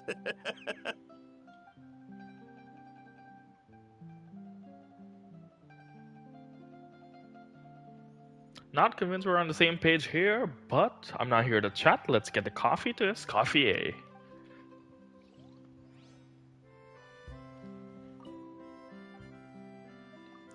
Does he have a coffee recipe that I don't know of?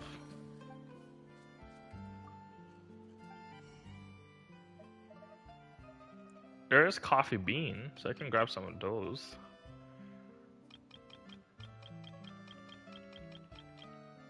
$50, I guess. I don't want to go all out.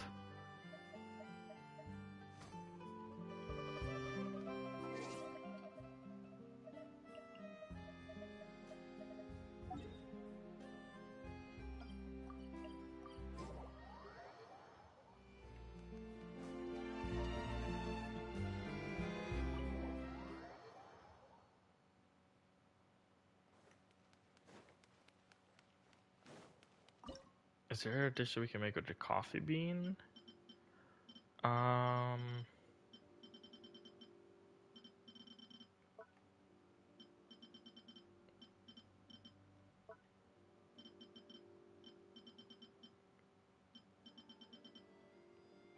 It's just me missing something, I guess.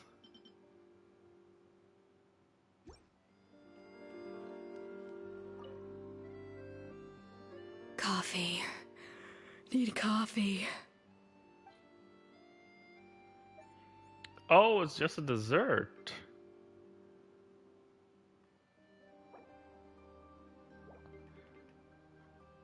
We can give her cake?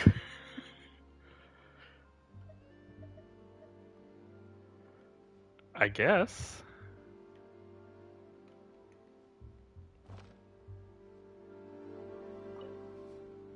Let's give her the cake and see what she says.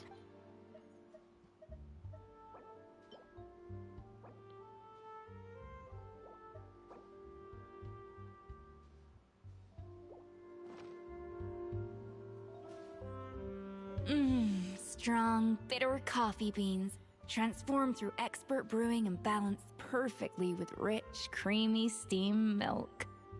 Wonderful. That's a way to describe cake, but okay. I feel much better now.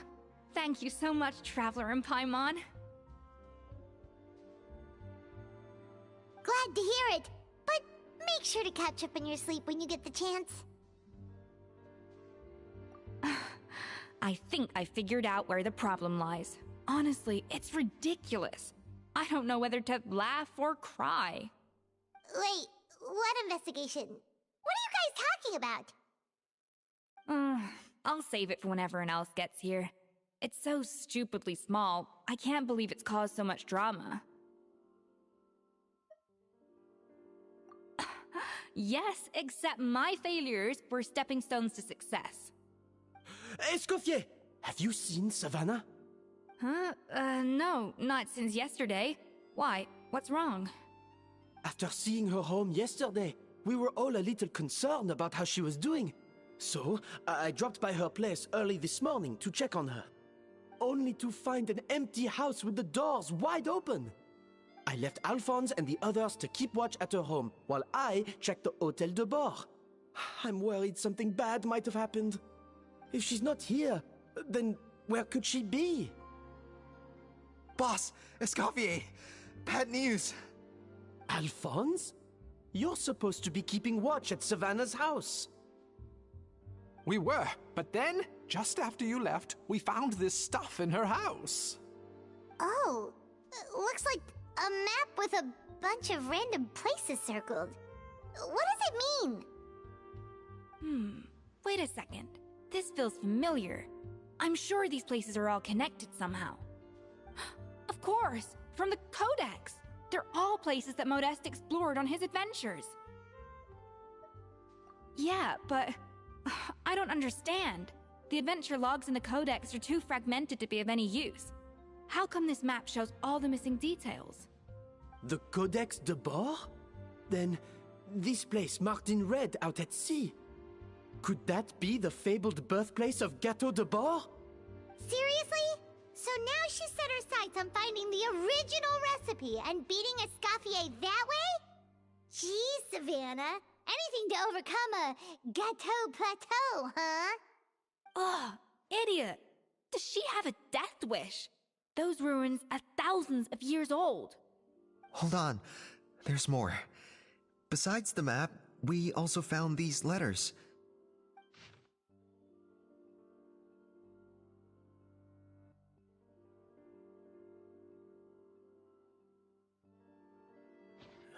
It was you. You let the Lumaline through, didn't you? It sounds like a threat letter. Does this mean that Savannah was responsible for the safety incident? And not Monica after all? Retrieve the Codex by any means necessary. So the cooking contest and the cheating. Someone else was behind her pulling the strings? She's keeping the true recipe to herself. Ugh, this is all such a mess. Paimon needs a second to process this. So Monica is the mastermind? Savannah forced Monica to cheat in the cooking contest. But now, it turns out that someone else forced Savannah to force Monica to cheat?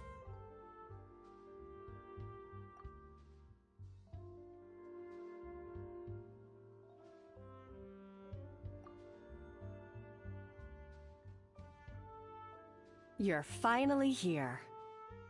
Of course. I should have put 2 and 2 together as soon as I read your threat letter. The food safety incident, the demand for a cooking contest, the instruction to blackmail Monica, even the suggestion that Escoffier was keeping secrets from me. It was all part of your grand plan, wasn't it, Monica?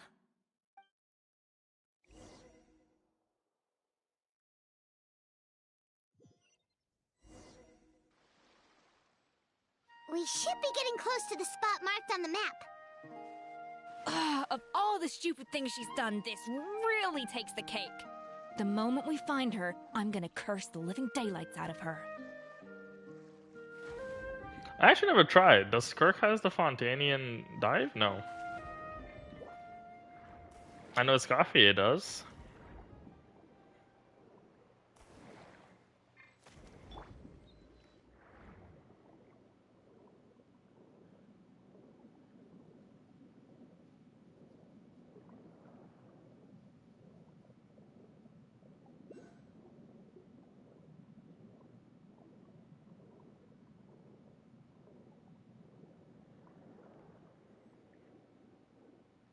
Let's enter the rune.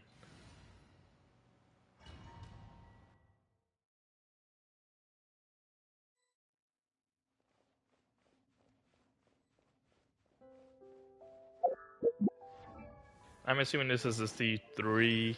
Yeah, Escoffier.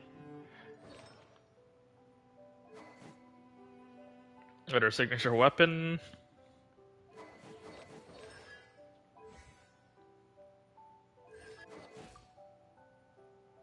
It's not bad stats, to be fair.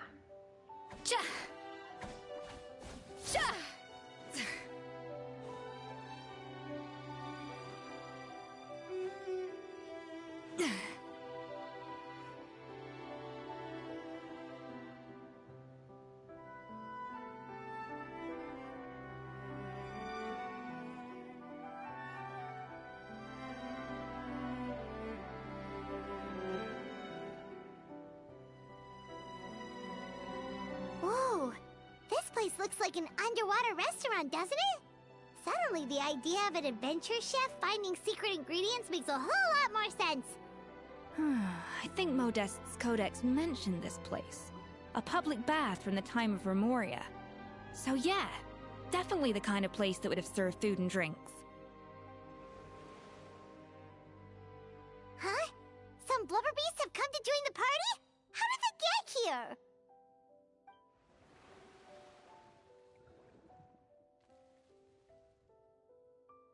Aw, they ran off!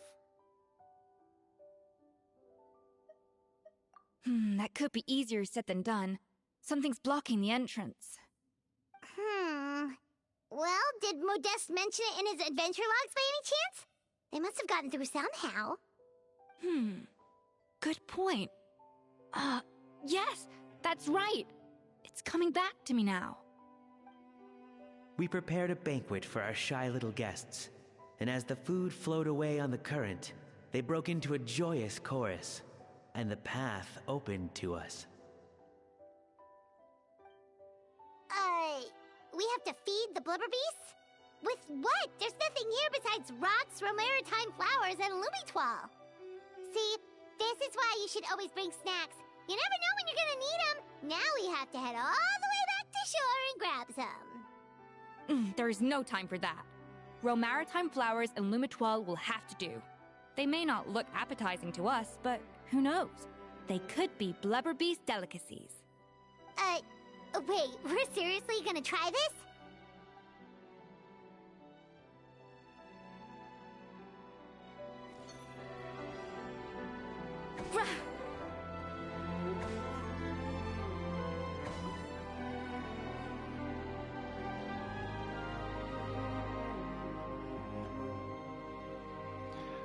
Bob, you got Skirk.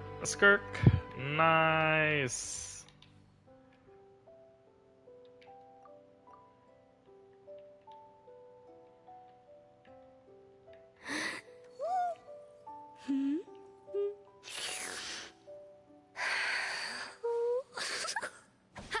Sorry about that. A little amuse-bouche. Oh, did I do it too early?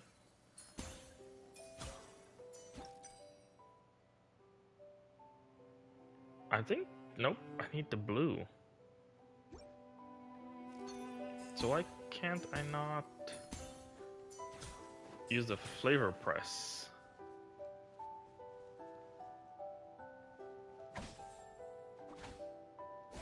Yeah.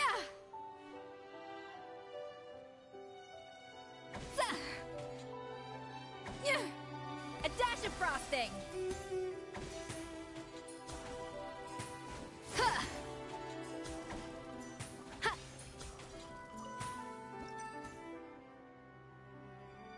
I think 5 is the way to go. No. Okay, so if we go 4, we'll need 3 to come back, so that should be balanced.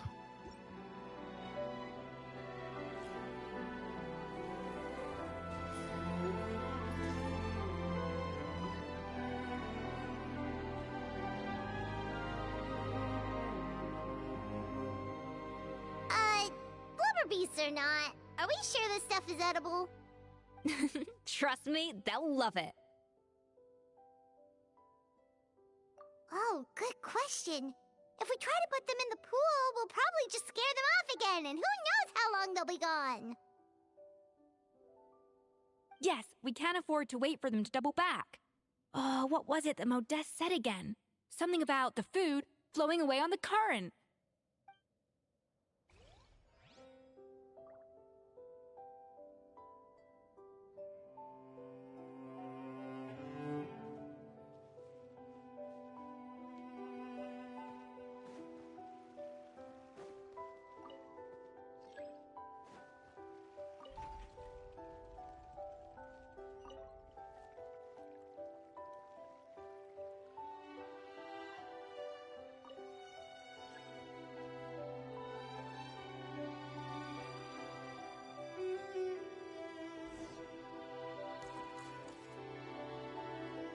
Wow, it's really singing! It must taste better than Paimon thought! We'll need 1 more.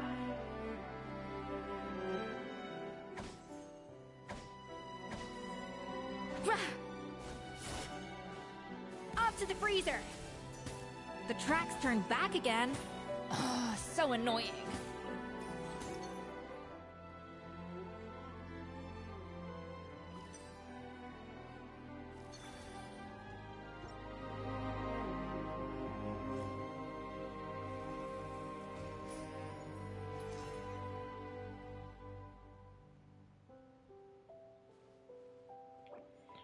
Let me mention to him.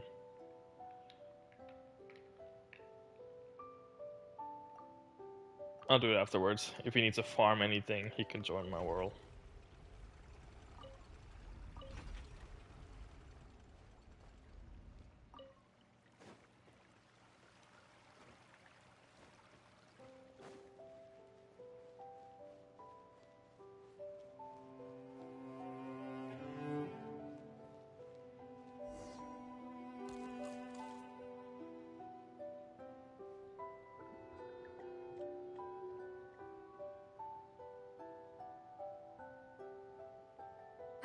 Hey, it's open!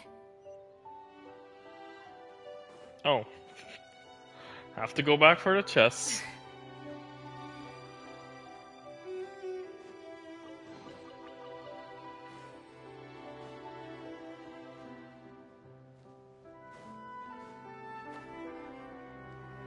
Can we dive down?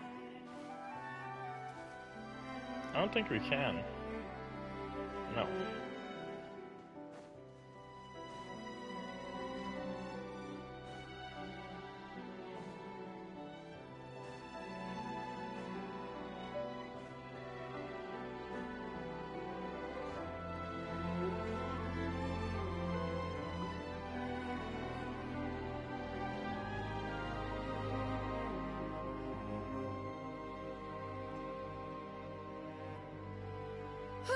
Hey, Hey, give me your water. Here. I said your water, the one you just drank out of? Sure.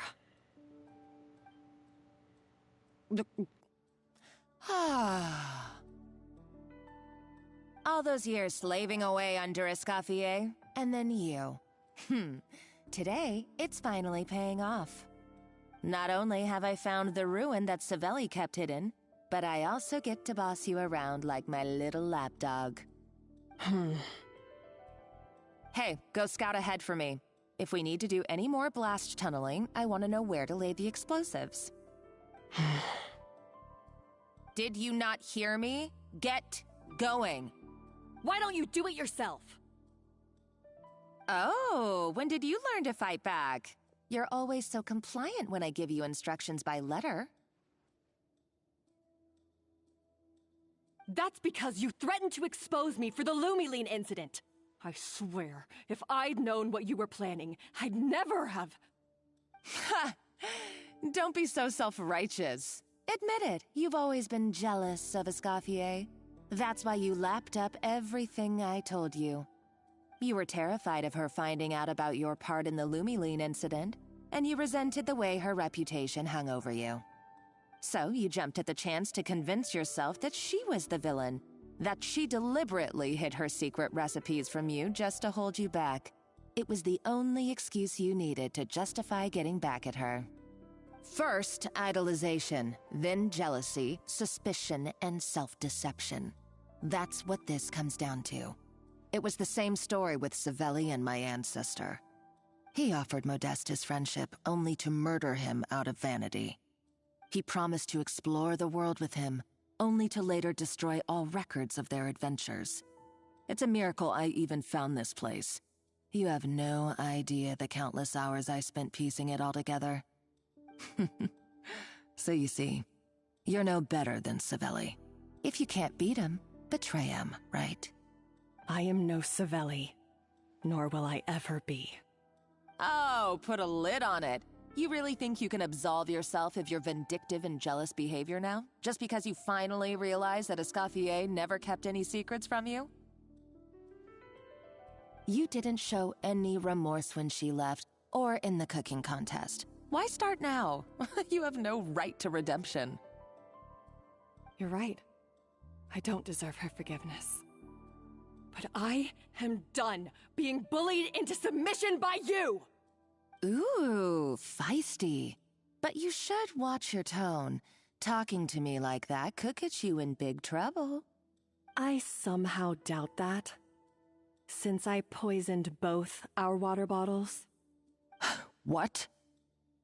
Ever since I learned the truth, I've been biding my time, waiting for this moment. You've played me like a fiddle for so long, and now this is payback! But you drank it too! It's what we both deserve. This is the price we must pay for betraying Escoffier.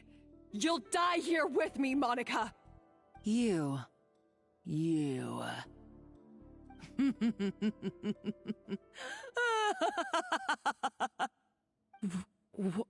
What's so funny?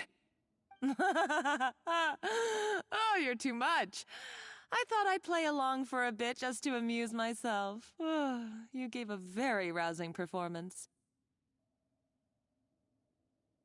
I saw your dumb plan a mile off. There's no poison in these bottles, just clean, fresh water. No. Revenge is a dish best served cold, you know? Did you really think your half-baked plot would fool me? You're a lousy chef, and you make a lousy villain, too. A complete waste of space. No wonder you never amounted to anything.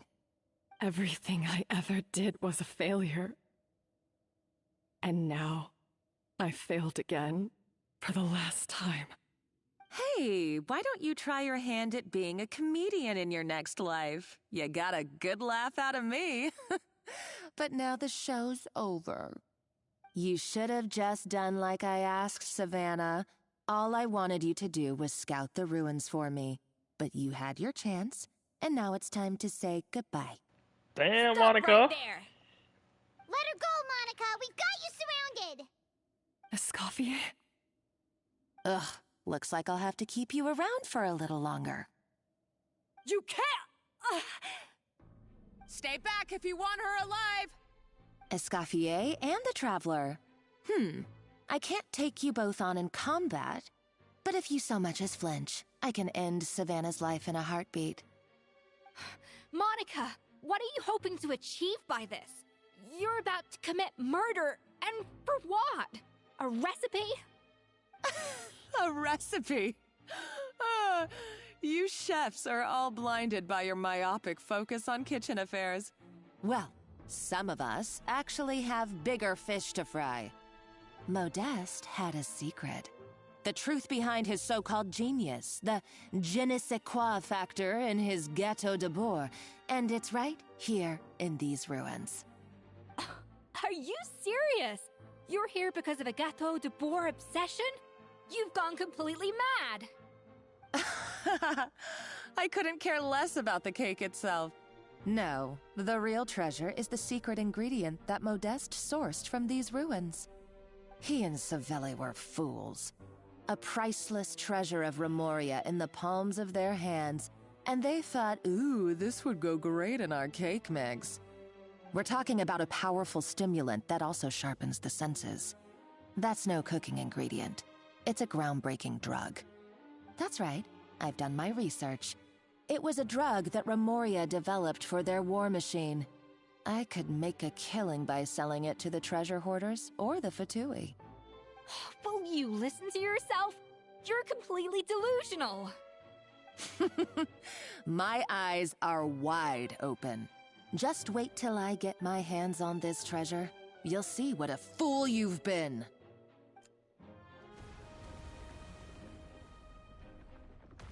Wait, what's that sound? Just when I thought she couldn't get any crazier. She's lucky the whole place didn't collapse.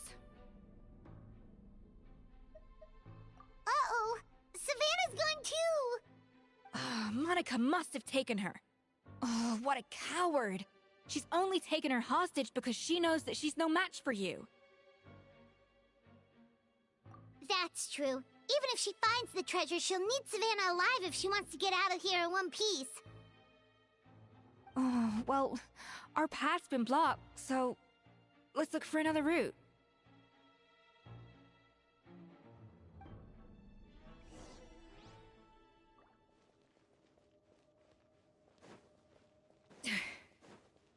The water looks pretty deep here. Maybe it leads somewhere.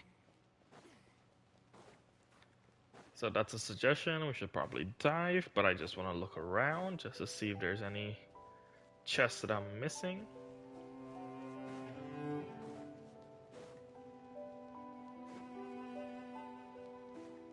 I don't think so.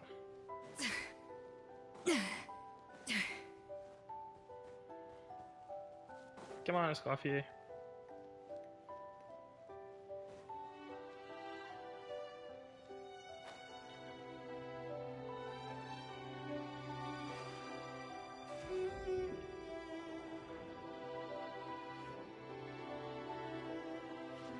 So we need to grab his power.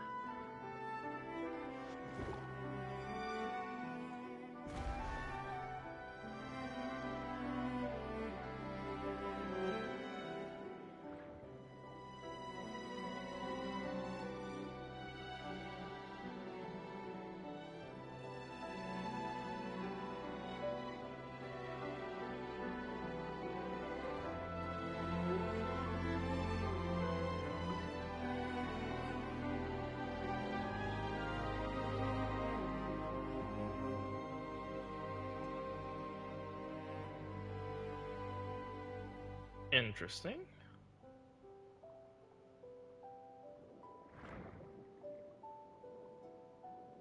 Okay, I guess we're going up.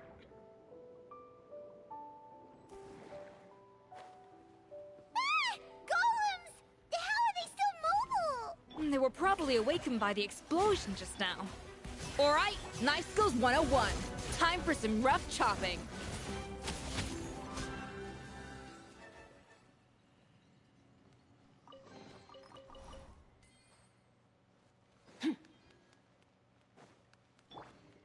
I should probably heal Skirk a bit.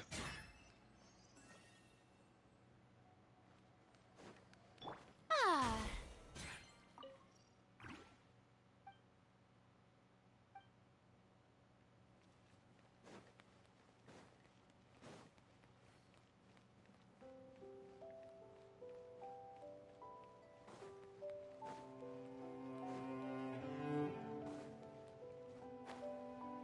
Need more dishes. Okay. Another door? Guess we need to prepare another feast for our guests.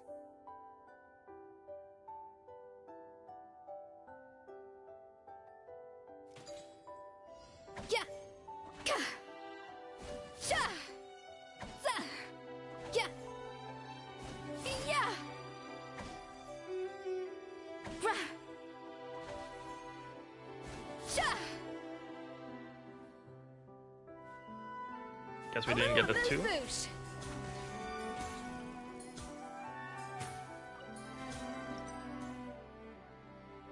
So let's apply the 6. So we'll need 7. So anyway, 8.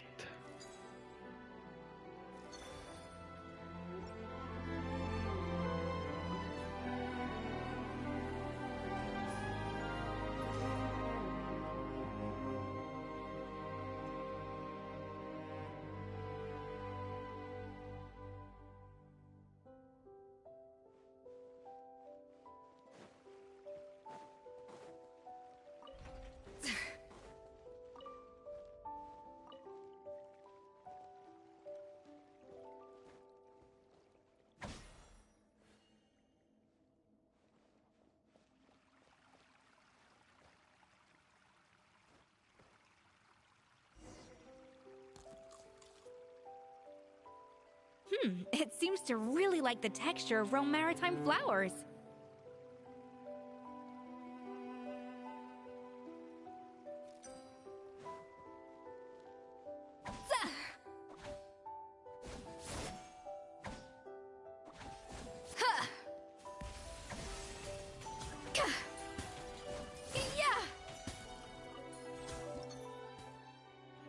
So we'll need 3, so then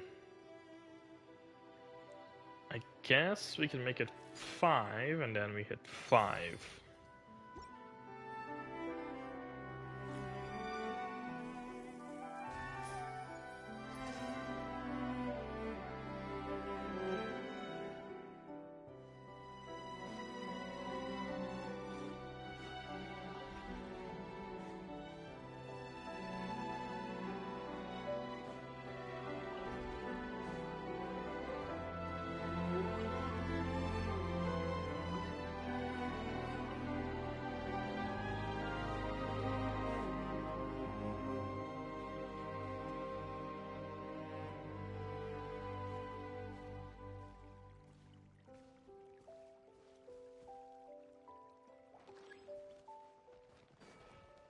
Yoo-hoo! Search!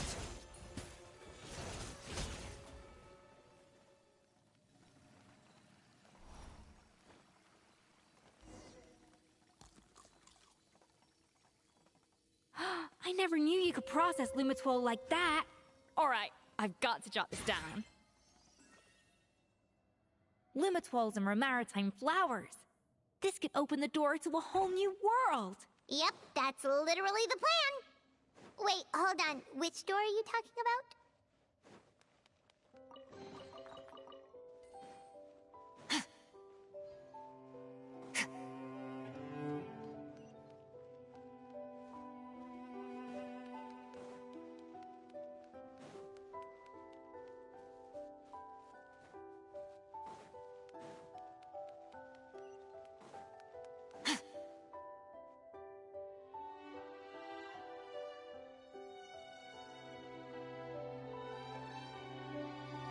That's strange. These don't look Romorian to me. More like last century Fontaine. Adventurers from last century Fontaine, huh? Oh, Modeste and Savelli, do you think they camped here? By the looks of it, this was a one-person camp. They adventured together, but maybe one of them came back alone at a later date. Huh, you really think so? Trust our adventurers' instincts. We're pros at this stuff, just like you're a pro in the kitchen. Okay, well, the Traveler has more adventuring experience overall, but Paimon's definitely a pro rummager from all those treasure chests. Darn it! Paimon was just about to show off her rummaging skills! Huh, no kidding. Are all adventurers so obsessed with journaling? I mean, I guess I take a lot of notes when I'm cooking as well, but I thought that was just me. Anyway, let's find out who was here. It's been years since I've last visited these ruins. It's exactly the way I remember it. This place probably hasn't changed in millennia. Sadly, up above, on dry land, everything has changed. The treasure of Remoria. That's what we used to call it. Modeste was right about its potential. It turned Gateau de Boer into a national sensation. Our limited stock of the substance meant that the Gateau could only be produced on a small scale. But this only drove up the popularity all the more. Modeste was right about that too. He predicted all of it. He was praised as a genius, while I, as the one person who'd ever disagreed with him, was labeled a talentless fool. Modeste tried his best to console me, but I knew better than anyone just how great the gulf was between us. Our conversations grew scarce, and we saw less and less of each other. I didn't fight it. He had new friends and a career of his own. Why invite further disdain by inserting myself where I did not belong? I told myself that maybe one day, when I finally created a masterpiece of my own, I'd be able to face him without shame. Or maybe one day, when I've put these feelings of self-loathing behind me, I'd be able to ask him with a smile on my face, how about we go on one more adventure, for old time's sake? Unfortunately, that day will never come. So it was Savelli. From the sounds of it, he came back after Modeste had already died. I always thought it was just a legend. But if it's true, then this must be the place where they found their secret ingredient, the birthplace of Gateau de Boer. In that case, what does that say about the death of Modeste? If it's all true, maybe Savelli really did have something to do with it. The taste of Gateau de Boer has changed. Modeste was convinced of this, even though everyone swore they couldn't tell. Being the perfectionist that he was, he refused to accept even the slightest flaw in his work. He stopped all sales of the product, locked himself away in the kitchen, and worked day and night, vowing to find out where he had gone wrong. But as he baked and taste tested over and over again, he found he only strayed further and further from the original taste.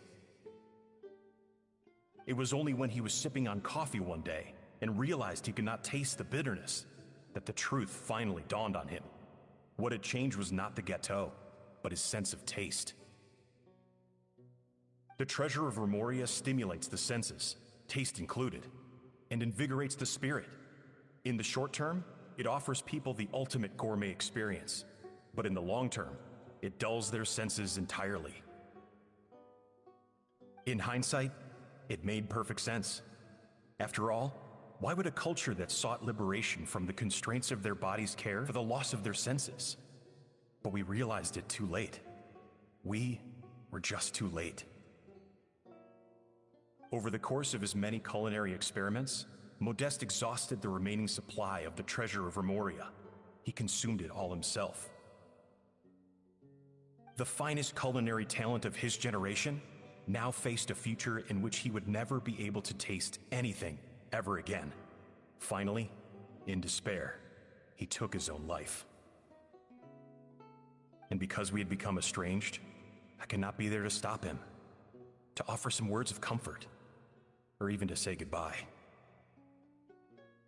Yet despite everything, he sent me his final letter. The treasure of Remoria?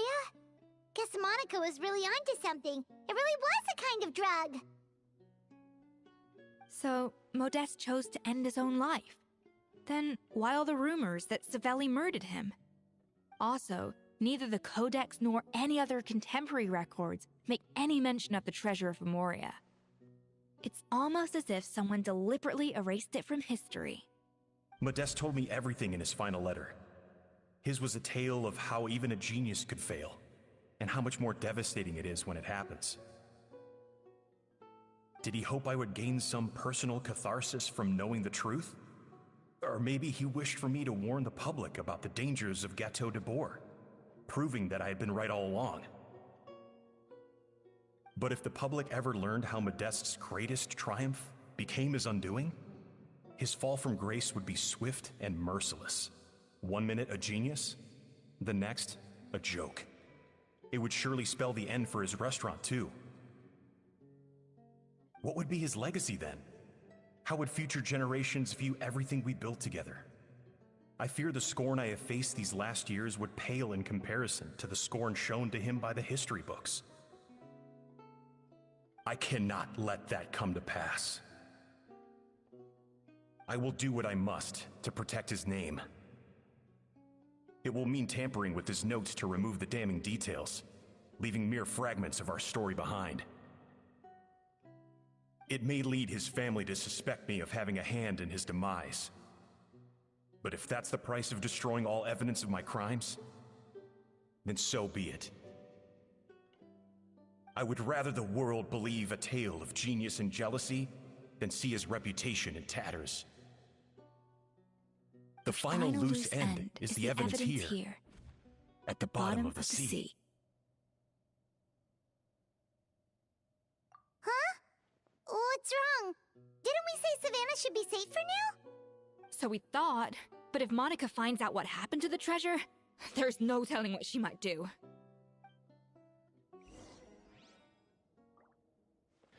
We must hurry. Oh, let me double check. Oh. Did I miss the room that had...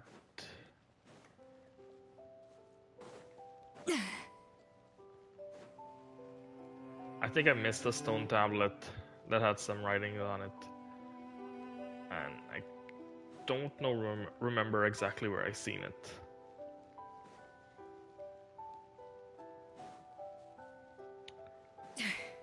Unfortunately, I forgot about it. Oh, it's actually right here. Never mind.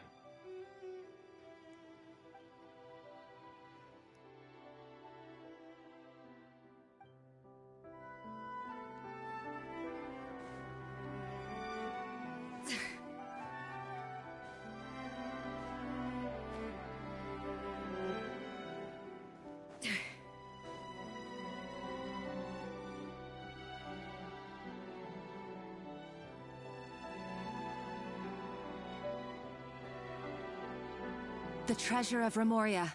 I have found you at last. Savelli, you tried your best to bury the truth, but you underestimated the children of Modeste.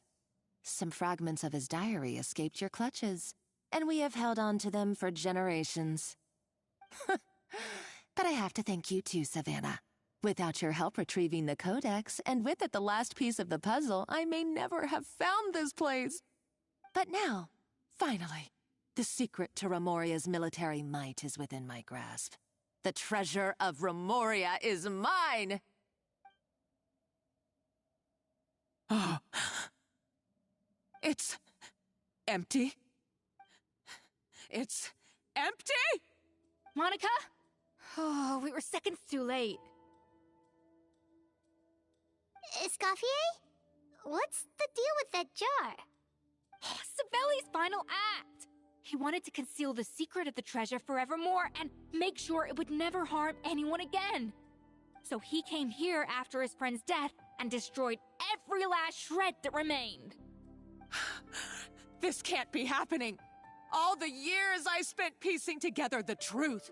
All my painstaking planning. All that for an empty jar? Monica, don't do anything stupid. This ruin is more dangerous than you realize. Oh, shut your pie hole! Praise be to Lord Remus. You barbarian shall be slain.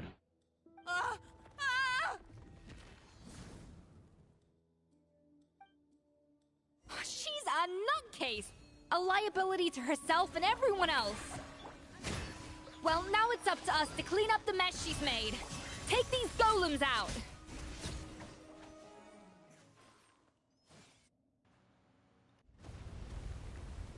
Ah!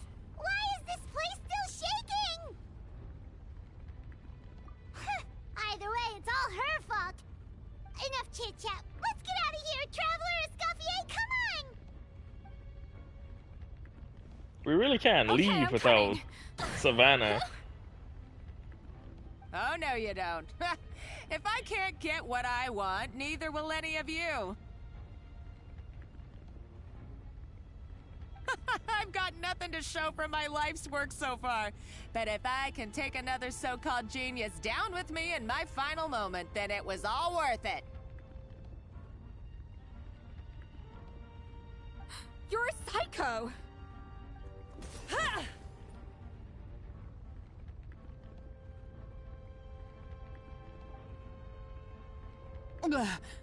Savannah? Oh, when did you wake up?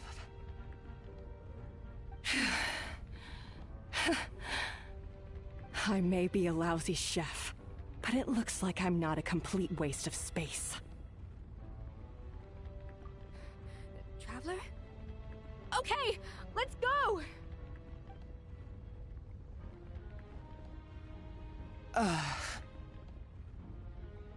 Are we actually leaving her inside of the ruin?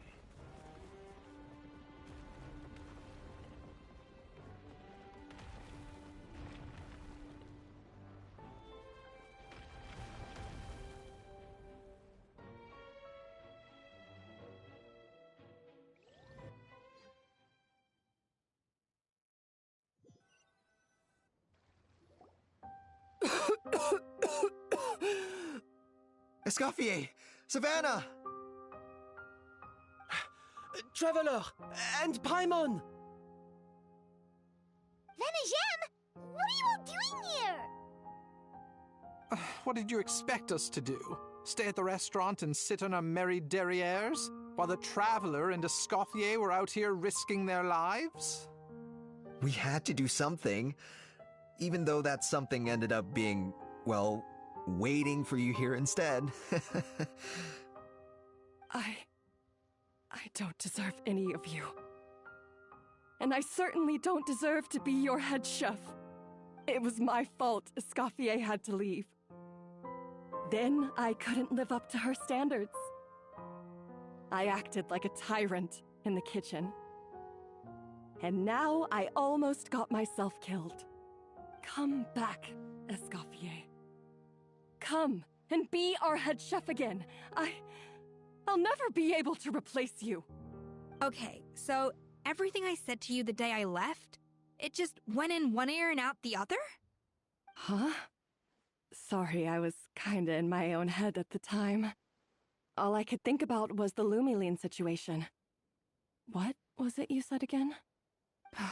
Forget it. It doesn't matter. Anyway, I didn't leave this job because of you.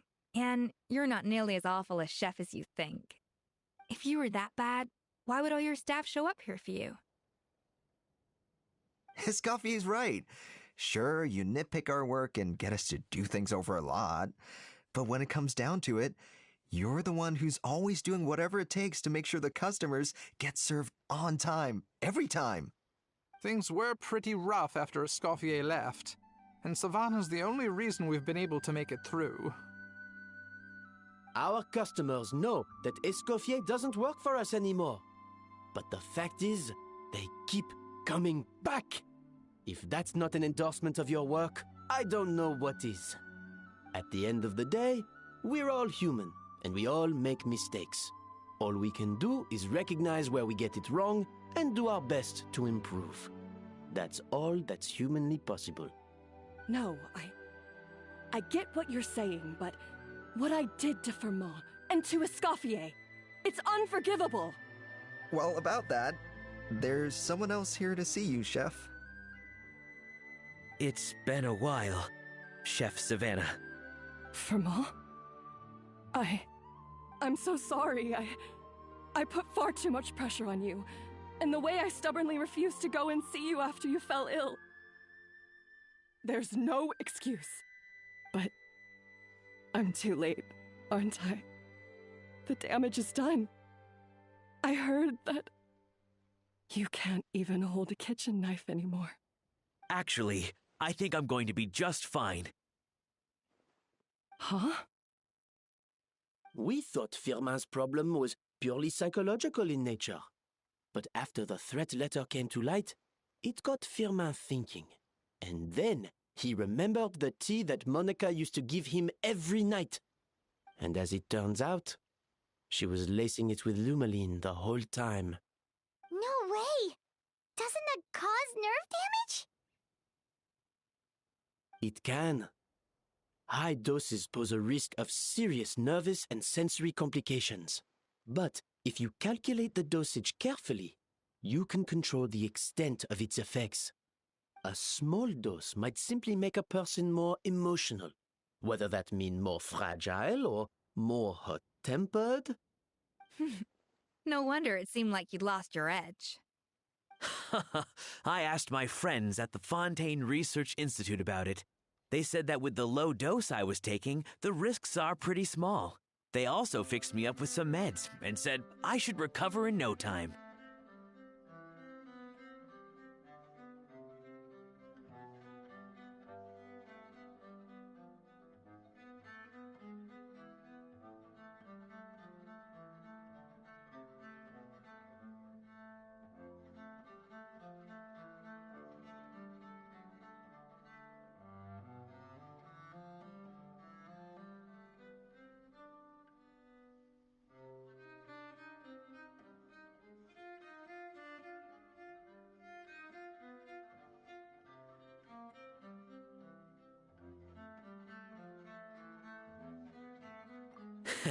Well, that's what happens when you give someone a little bit of hope to cling on to. There's more. We believe that Firmin was likely not Monica's only victim. You mean she poisoned me too? Oh, so that's why Savannah's been so irritable this whole time! Let's not be too quick to blame everything on the Lumaline. That stuff can only amplify what's already there. So tasty food will seem like the most delicious thing in the world, while food you don't particularly care for will become utterly revolting.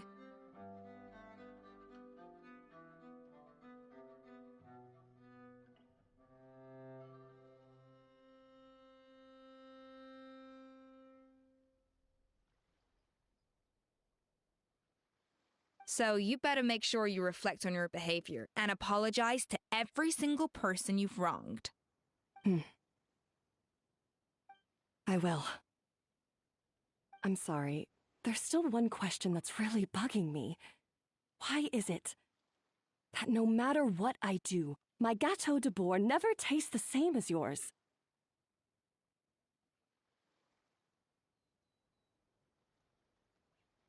Is it just...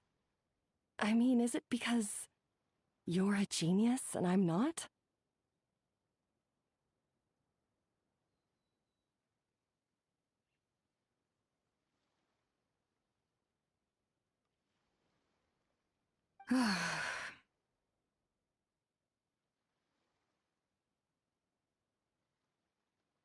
It's because the heating element in your oven is broken, you silly goose.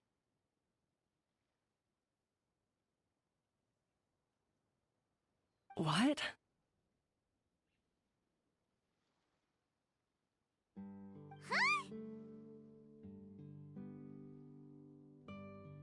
I felt like something was off during the cooking contest. Once I got around to checking all the equipment, I noticed it right away. There was a half-degree discrepancy between the temperature setting and the actual temperature.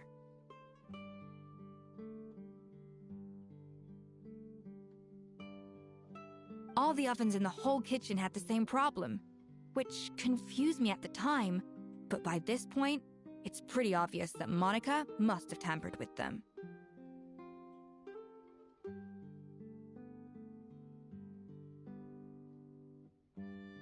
I would have figured it out the day of the bake-off, since the issue affected both our teams. But of course, Monica sabotaged mine so that could never happen. No. I spent so long trying to find out where I was going wrong, and then you pinpoint the problem in just one night?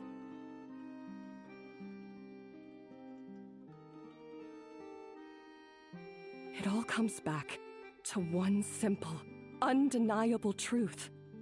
You're a genius, and I'm just plain old Savannah.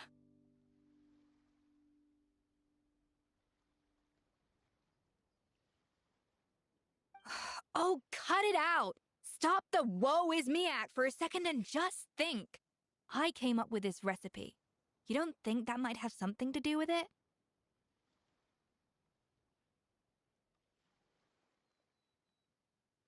Do you know how long I spent perfecting my gâteau de bois? 3 years! 3 whole years! I know this dish inside out, back to front and upside down.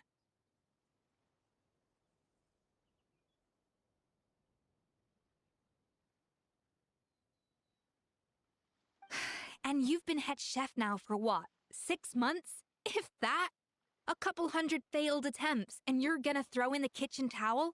And declare you'll never be successful because you're not a genius?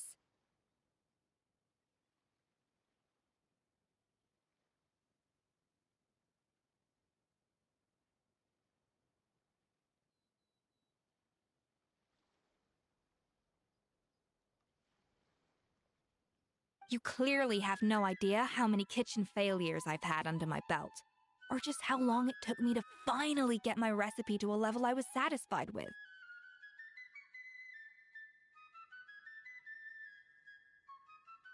Genius or not, everyone makes mistakes. Modeste did, Savelli did, everyone does. You're only a lousy chef if you don't face up to your mistakes, learn from them, and then keep chipping away until you crack the problem once and for all. Surely you haven't forgotten all that. You were no lousy chef back when I handed you the reins.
I haven't forgotten, and I'll make sure I never do.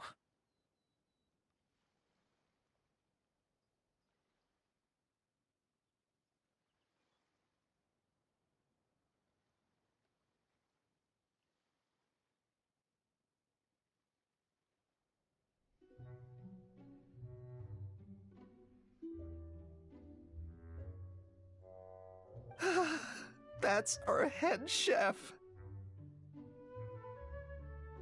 Haha!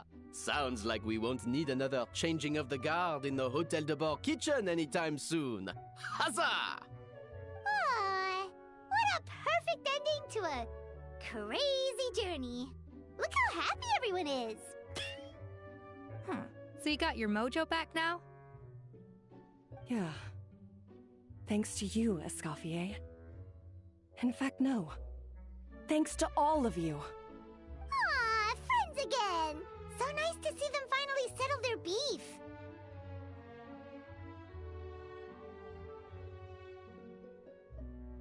Good. So now that's out of the way. It's time for payback. You cheated in our last bake-off, and I demand a rematch right now. Huh?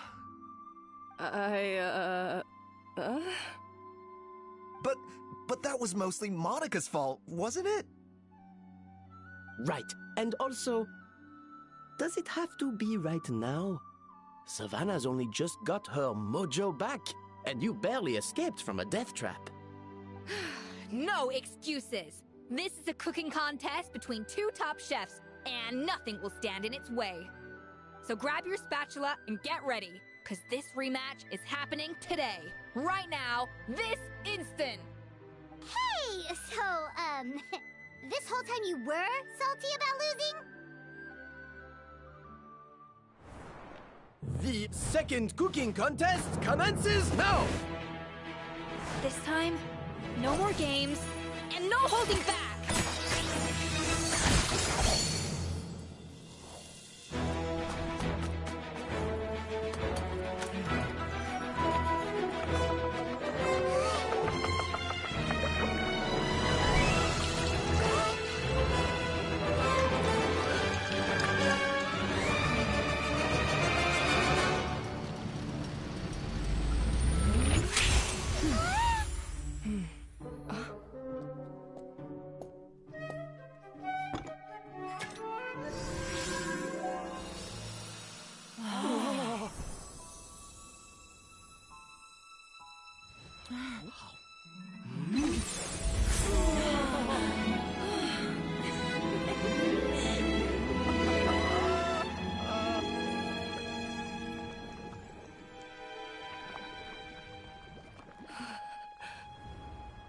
I feel like I don't have the right to be here. Hey, what are you so afraid of? You can't unbake it now.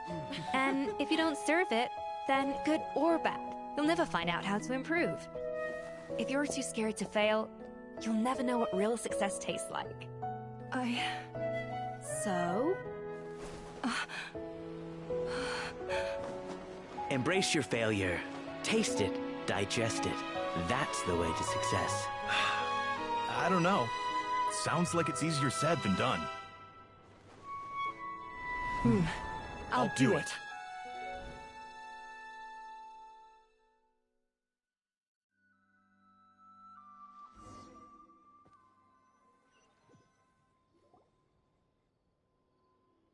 The results are in! A landslide victory for Escoffier! Quite rightly, too. Piece of cake.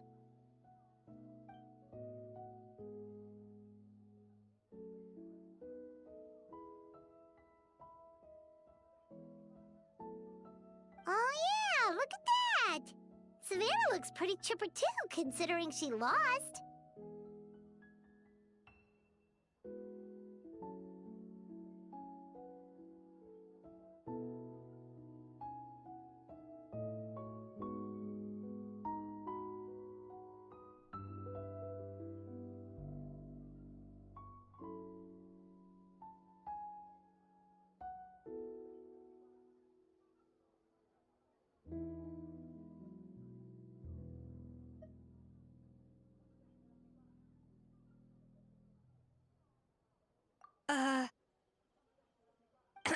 Now, where were we? Yes. Do you have any more questions for me after everything that's happened? I thought Navia would have filled you in. And actually, I said all this to Savannah before I left. Although, as we saw, I don't think any of it sank in. I had 2 reasons for leaving. One was the food safety incident, of course, but the other was that the Hotel de Boer had reached a point where it didn't need me anymore. So I decided to step down and look for new opportunities to improve myself. Improve how? Well, a while back, I got to know a fellow chef from Liyue, and in her, I saw so many new possibilities. She has that same adventurous spirit that Modeste and Sibeli had in their youth. Slime mucus, lizard tails. With her, nothing's off the table. There's a whole world of new flavors out there waiting to be explored, hiding away in ingredients we overlook.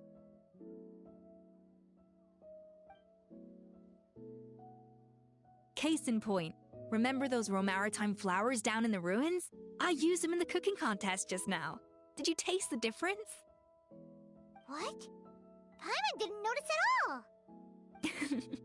Half of the art of cooking is dissecting the recipes of previous chefs and figuring out the exact constellation of elements that gave their work its signature taste. And the other half, it lies in freeing yourself from the confines of the kitchen. You've got to go out and explore the endless possibilities out there. Uh-oh. Paimon's suddenly not sure she wants to try your cooking anymore.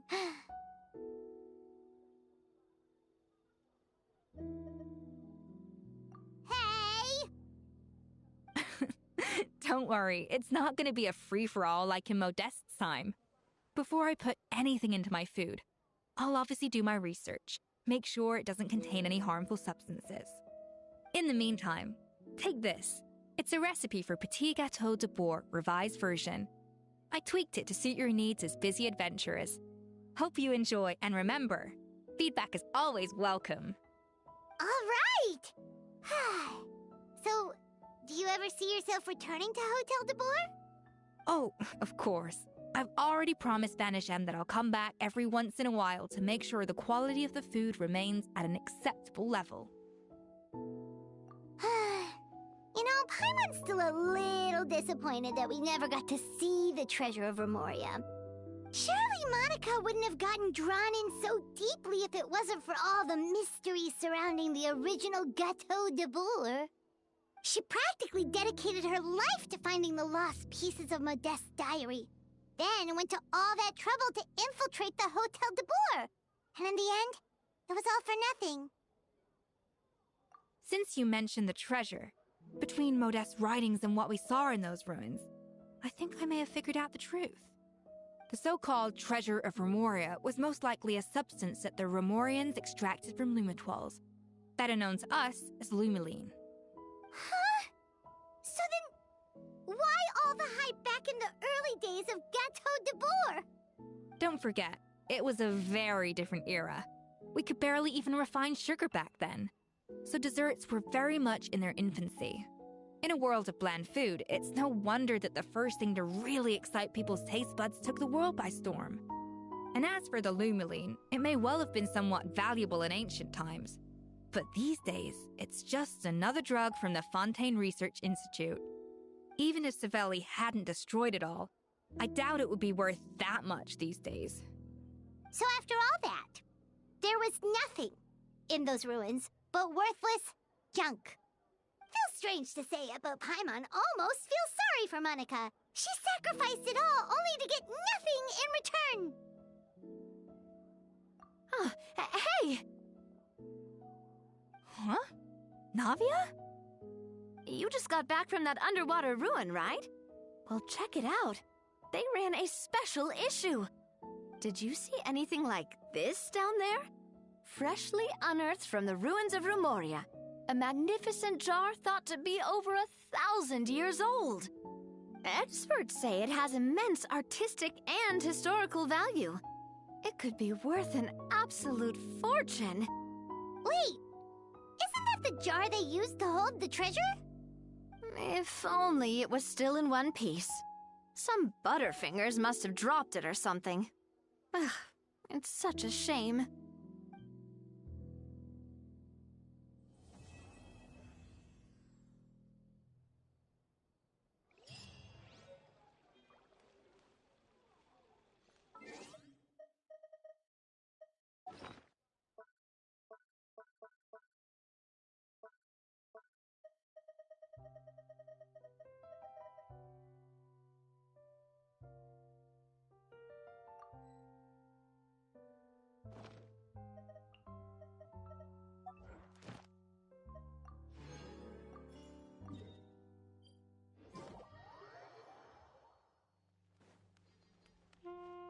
Ad Astra Abyss.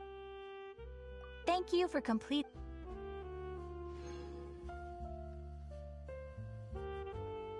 Ad Astra.